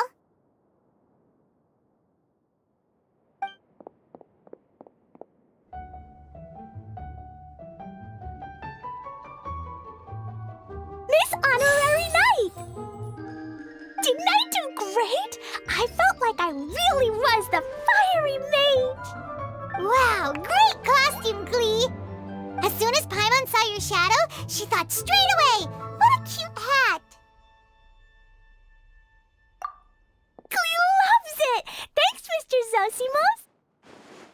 Oh, wait, no, I mean, Mr. Director. Mr. Director? Ha! No one's ever called me that before. Thank you. My dear little mage, thank you so much. Oh, I'm so happy. Miss Adia said that she tailored it a little bit so it would fit me, but you were the one who designed and made it. You're amazing. Yeah, that's amazing! And it sounds like Adia did a great job too! It was nothing really. Just one of those, oh no, whatever shall I wear to the ball moments. Sewing comes in handy at times like that. Sewing is an art in its own right. You're more talented than you give yourself credit for, Adia. Really? Oh, I'm just gonna go for a second. Please, chat amongst yourselves. She gets embarrassed so easily. She really can't handle being in the spotlight. Adia's a sensitive person and doesn't have a whole lot of self-confidence. I hope all the excitement hasn't brought her to tears. Oh, I'm a little worried. Don't worry. I'll go make sure she's okay. I'll see you all later. So, what did you all think of the play? Any thoughts? Huh? Uh-oh. Time to get serious. Now, are you sure you want to hear what we really think? Oh, absolutely. I had the courage to ask, didn't I? So, don't mince your words. Go ahead. Speak your mind. I can take it. Okay, Paimon will go first. So, the dialogue at the beginning was pretty good, but it ran out of steam as the story went on. Paimon could tell that you ran out of inspiration somewhere along the way. The characters were honestly a little bit ridiculous. Paimon didn't get what you were trying to do. The moment anyone started to show any kind of substance, suddenly the scene was over. Yes, all very good points, Paimon. I would add that in its attempt to pay tribute to the series 1,000 Nights, all semblance of a coherent was sacrificed. Plus, I do have to penalize you for the issues with the props. Miss Adia, what are you doing back here? Oh, you know, I return like the tide when people start discussing something important. Huh. Especially when it has to do with criticizing my show. Mm-hmm. But there was one thing I liked about it. Just one, mind you. The story had a good ending. You think so? I thought I was letting him off lightly. Adia, could I borrow you for a moment? Oh, sure. Excuse me for a moment. Back to you, Paimon. Keep up the good criticism. Okay, in that case, Paimon did have one other complaint. Let's hear it. Taking criticism on the chin is all part of being a director. The ending was all wrong. The girl's motives were clear and simple the whole way through. It was kind of jarring when all she had to say was, I don't know. And doesn't anyone else find it weird how her whole community was on the run, but she was only looking out for herself the whole time? I'm fine. I'm not going to improve without feedback. I also learned a lot this time with the chance to be off stage. To be honest, it was a dream come true. What a great attitude. You don't seem upset at all by our comments. I wouldn't say I'm completely unaffected, but you're only speaking the truth. They're all very valid points. Still, now that Paimon thinks about it, you did finish the script in a bit of a rush. Maybe we were being a little too hard on you. That's perfectly fine.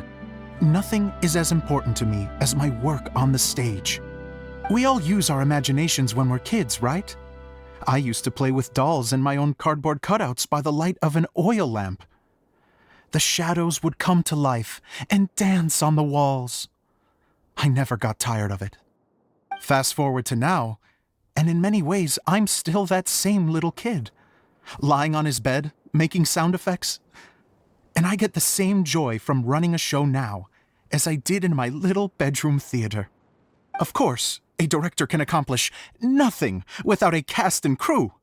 So on that note, I want you to all know that I am eternally grateful to each and every one of you. Hey, don't mention it. We had a blast. Okay, here, Take this.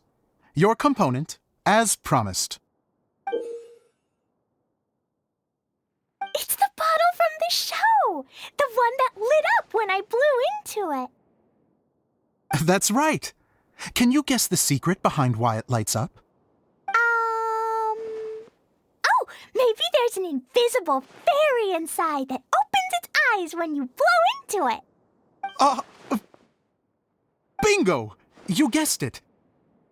That should do the trick. Oh, wait, this needs tightening up a little. Hold on, this will only take a second.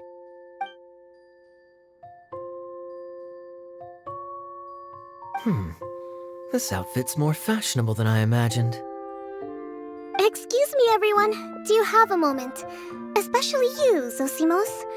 Idia wants to do a little something for you.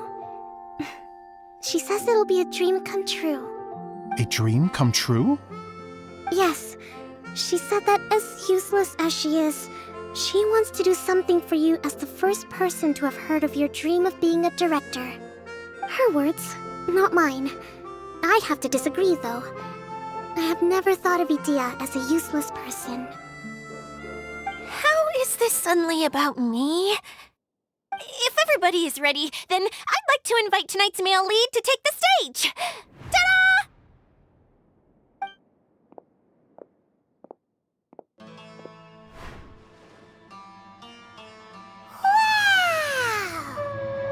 Cool! Kaya's turned into the real Dagger Bandit!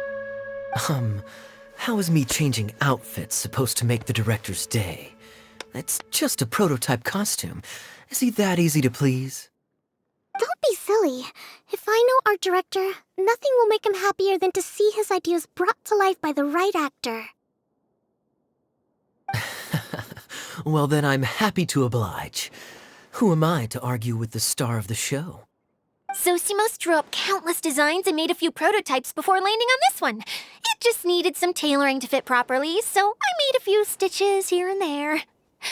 I hope the result isn't a disappointment. Oh, it's perfect. Idia, I'm... Oh, I'm so touched. Thank you all. You've made me happier than I ever thought I could be.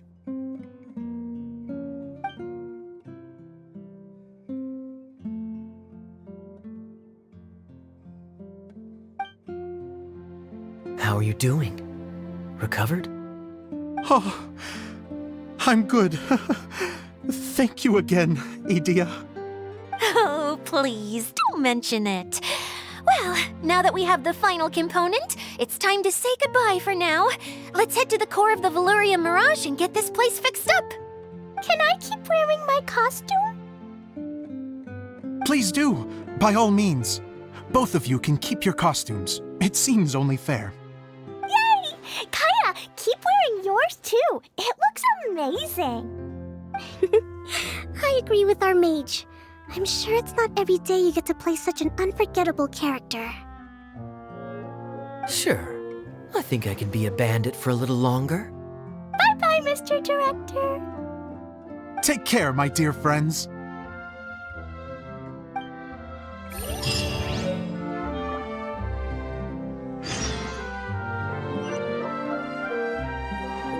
You're going to attempt to repair the core now, right? I hope it goes smoothly. I feel so honored to have met you all. You were a wonderful cast. Thank you once again. I'm so grateful for everything you have done for me.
Yes. Idia had the water droplet send us a message just as the show was coming to an end, so we came back here to wait for you. How is Lessig doing? He finished all the maintenance work, but it took a lot out of him. He's now fast asleep in his room. Oh, I feel a little guilty. Consider it his atonement. It's only fair that he had to do something constructive before being able to sleep soundly. Seriously, don't waste your concern on him. If you say so. Okay, without further ado, let's go and fix the domain! Isn't this where we first met Water Droplet? Correct! The core of the Valerian Mirage is the largest streaming projector of all, and this domain is one gigantic preprint.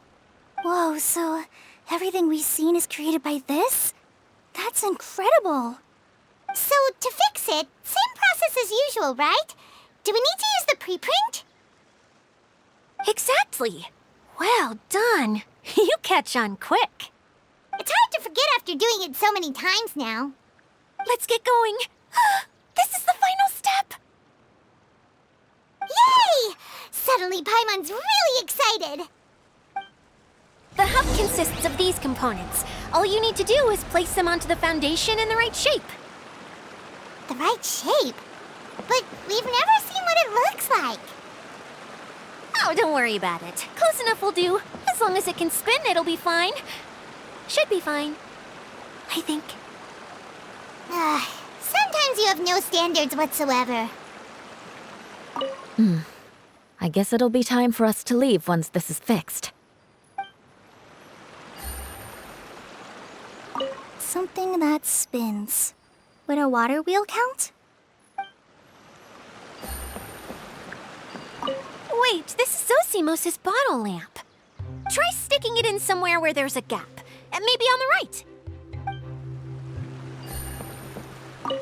What's making that shadow? Is it the rope? I feel like the rope should go from one part to another to connect them together. It's like doing a jigsaw puzzle.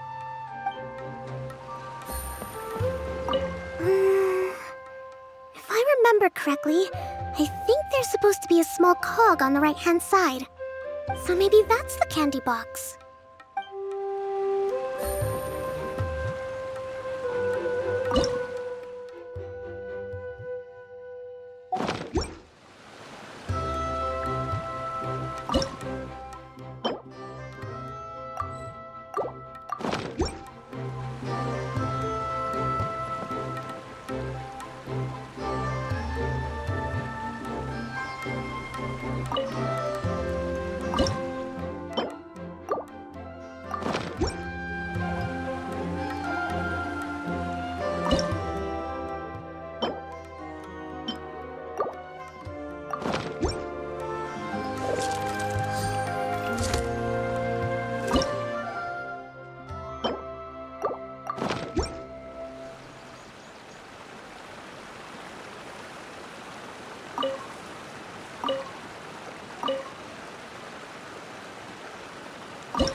Navigating the world is a whole lot easier with a few different identities to choose from. Need me to come up with some for you?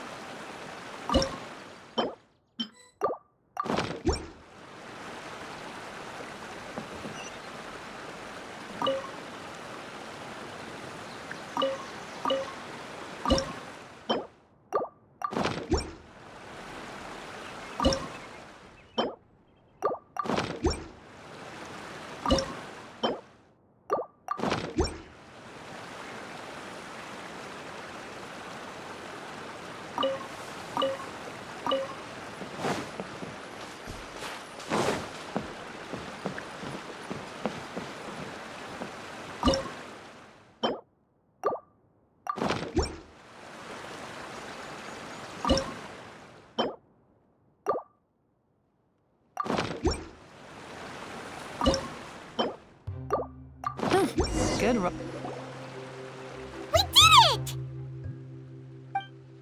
But why isn't it turning? the components are back in the core, and the hub is restored to its proper shape again. That's all we needed to do. Like any wound, it just needs time to heal. It'll probably just start turning again one day in the middle of the night when no one's looking. Really? I thought that with your special abilities, you could get it turning again right away. What? Huh? All of us are dying to see it. Not just how the domain looks when it's fixed, but also Idea. In her element. I want to see Adia using her magic powers too! I bet they're super awesome! What are you guys talking about? And how is Clean on this, but Paimon isn't? They're referring to our mascot's true form. As I've said all along, there's much more to Idea than she gives herself credit for. She has a very special power. Though, I think some of us have sensed that already. Did you notice right away, General? I only found out when I was chatting with Eula.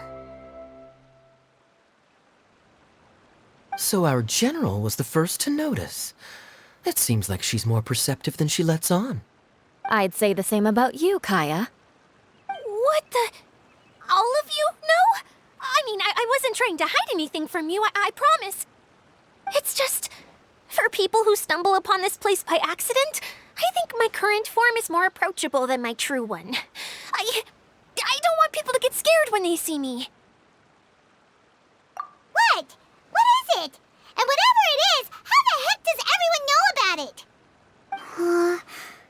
Well, for one thing, I sensed elemental energy in the residents here, but none of them have visions. Then my mind started to wander as I was reading a storybook, and suddenly, I had a thought. Since hydroidolins can change into any form, why not human form? You hit the nail on the head. All right, in that case, please allow me to introduce myself once more.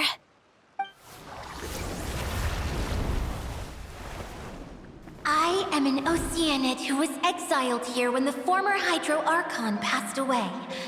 My name is Adia. Wow, Adia! You're so pretty! Now that I'm in my true form, I suddenly feel a little embarrassed talking to you all.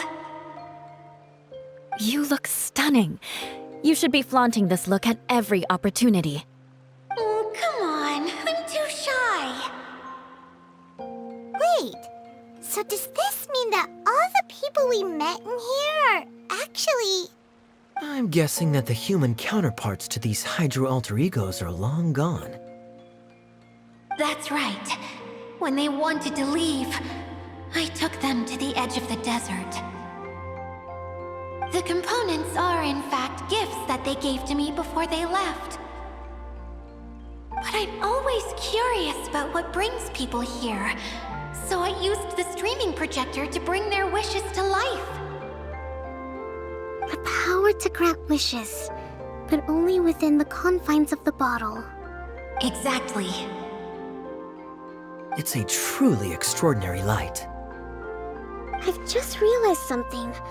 When the components fell from the core, it appeared as if they had returned to their respective owners.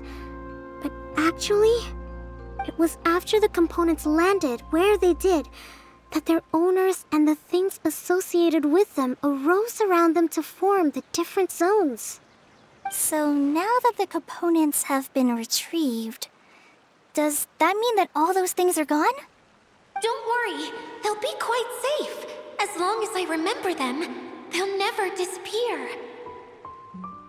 However much we might criticize each other or get into scuffles, in this mirage, they will always be my friends. I had so much fun in the choo-choo cart and hanging out with Mr. Director. I'll never forget them either. Me neither. I'll always remember my adventures in this fantasy land. Very good. But it's probably time I set this wheel in motion. This one's all yours, Adia, our magical mascot. Please work!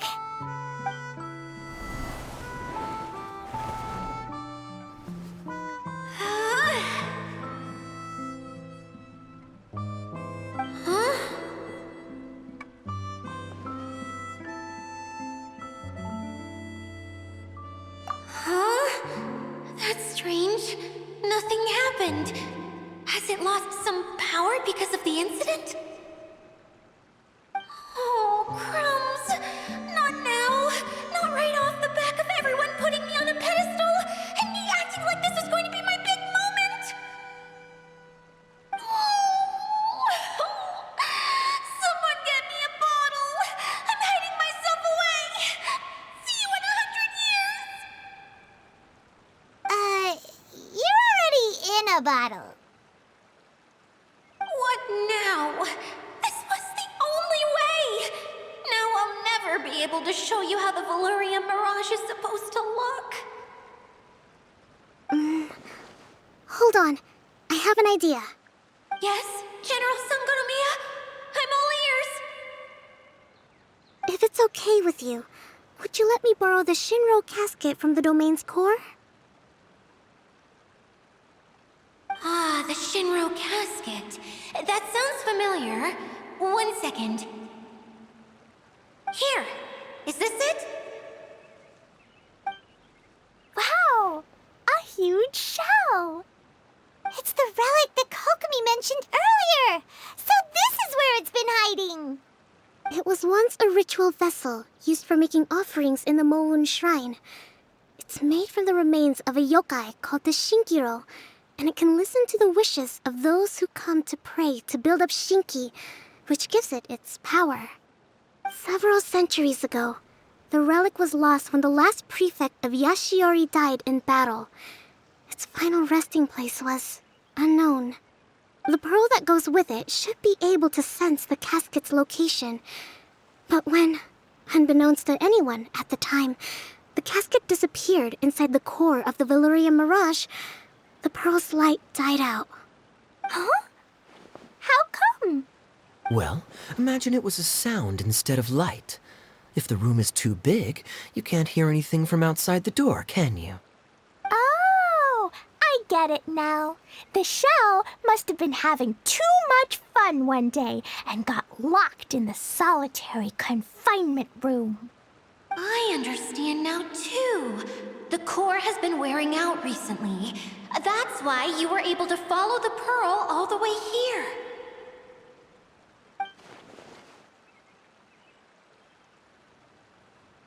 To get back to the story, without the offerings at the shrine, this vessel quickly loses its power. Yet countless people who have visited this domain brought their wishes with them and left a small piece of themselves behind along with their gifts. These have the same effect as the offerings at the shrine. Wow! I never knew this thing was so powerful. It is. Powerful enough to help you repair the Valurian Mirage with any luck. But what do I do with it? It's simple. We just need to awaken it by telling it what we wish for. For example, my name is Sangonomiya Kokomi, the divine priestess of Watatsumi Island. And my wish is to use my critical thinking and strategic planning skills to bring a little more joy into the lives of my fellow Watatsumi Islanders, as well as the lives of everyone I cherish. Itia, what do you wish for? Me? My wish is that all those who have sojourned to the Valurian Mirage in the past will achieve what they truly wish for. Not just in this domain, but out there, too. Even though I know full well that trying to build a railway in the outside world is just a pipe dream, and that Maimuna will probably just go back to being a scholar. And I know that Zosimos has a lot of improving to do as a playwright. It's going to be tough for him back in Fontaine. Chasing your dreams is hard work. Despite all of that, I still hope that somehow, someday, they will achieve their dreams.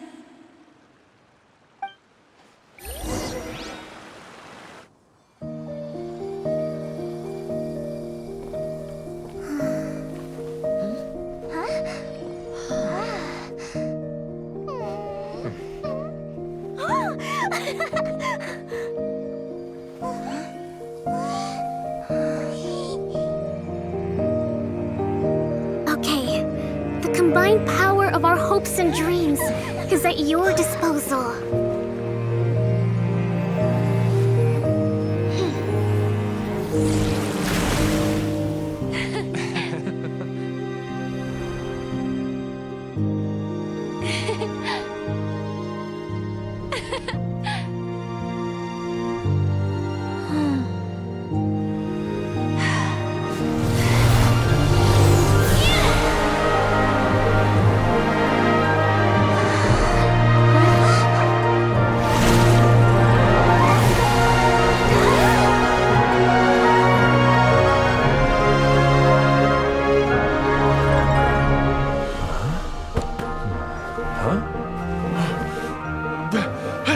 Look!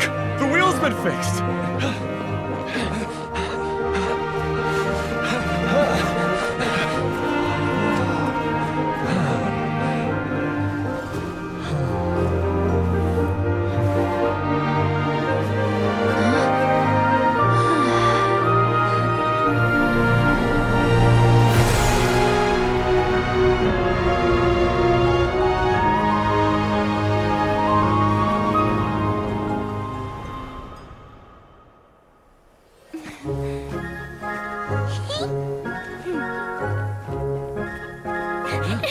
Come on, hurry!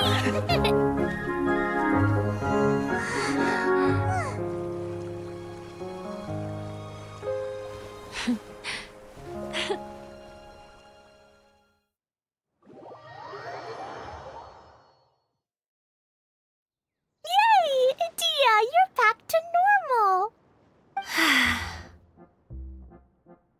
Everyone's praise and curious questions went to my head. I said so many things I'm so ashamed of, and I lost the courage to live on. Please don't say that. Yours was a noble wish. Yeah, and you weren't granting wishes for yourself. You did it for other people. I have friends like that too. Other people's hopes and dreams are what motivate them. They'll work tirelessly just to see them smile. If you ask me, that's one of the most noble things a person can aspire to. Please, no more praise. I'm really not comfortable with it. It makes me feel so ashamed. Someone like me doesn't deserve so many people's praise. It's like I'm dreaming. Well, at least the domain is fixed now, and all the components are back in place. What's the matter, Klee? I suddenly have loads and loads of more wishes. I want to ride the choo-choo cart again and look down from up on top of the big wheel. Is there a way to get up on top of the wheel, Dia? There is a way, but there's only space for a very few people. That's okay. I can go up by myself. But it'd be more fun with Miss Honorary Knight. Are we sure about this? It's so high. What happens if we fall off? Well, yeah, but Paimon's just worried for you. Don't worry, I'll be there to make sure no one falls off. I haven't been up there in a long time myself.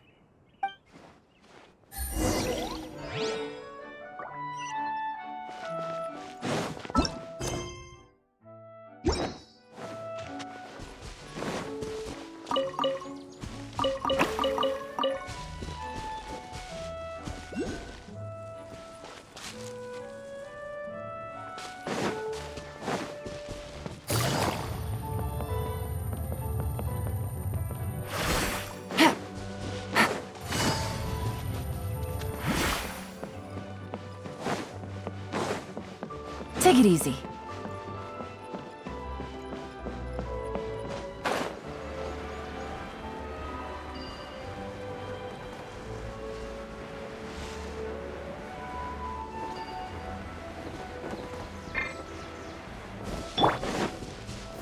Gather! Into the wind! Game's up. From Silva. Quietly now. Access denied. Beautiful treasures are a cause for great happiness.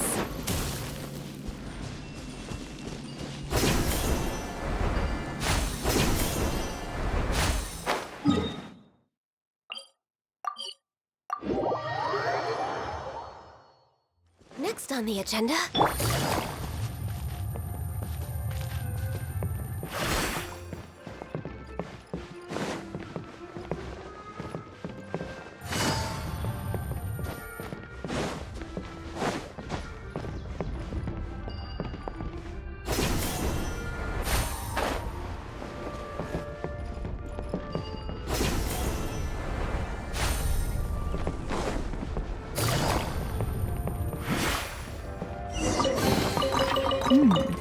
Easy money.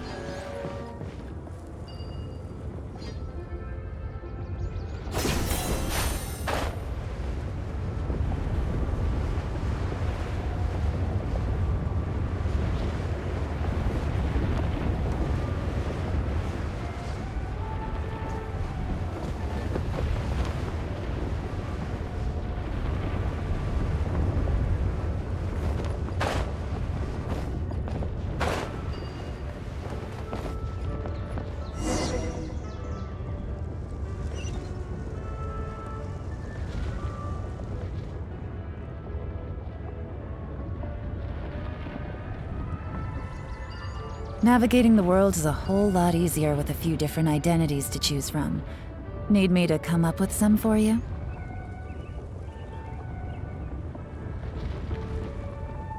Wow! So high! I can see everything! Idia, next time you need to bring Kaya and the others up here.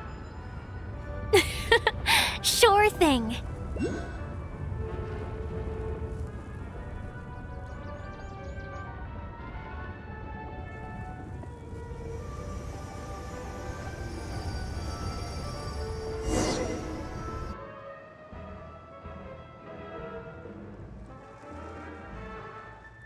Whenever people have to leave this domain, I like to come up here and spend some time alone after I've seen them out. They're always overjoyed when they first arrive and start bringing their imaginations to life. But once they realize that they can't take anything home with them, they get upset. Some of them can't bear to leave. Others regret ever setting foot in this place. Do you ever get sad, Idia? I feel lonely at times, but not sad. A lot of people destroy everything they created before leaving, but some don't, like the residents you met. Before they left, they asked me to make replicas of themselves using hydro-eidolons. Then they tasked these replicas with maintaining everything they built here, as if this was their way of keeping their dreams alive. That's beautiful. Yeah, I don't know how they're faring in the outside world, but just the thought that one day they might achieve their dreams and live on the outside just as their counterparts do in here, that's enough to make me happy. It feels like I'm here waiting for them in the future, where they've achieved everything they wanted. Really? I just think that every dream, every wish, is like a flame in a bottle. Whether someone is still working towards their dream or living it already, as long as whenever they think back to that spark of light within them, it still makes them smile fondly. That's all it takes. Well, I feel super happy right now. Then I guess I finally paid Alice back after all these years. Funny to think I've been in the middle of a desert this whole time. It's just a giant muddy swamp to me. Time for Paimon to give you a nickname! Mud Fairy! Watch out for Idea the Mud Fairy! How dare you mock me! Roar! I'll gobble you up in one mouthful! Oh. I'm still embarrassed to have shown you my uglier side, but I'm glad the Valorium Mirage is up and running again. This place is going to be bustling with activity again soon enough. I hope you'll take some time to enjoy yourselves. Yep, I want to get everyone together for one last ride on the choo-choo cart.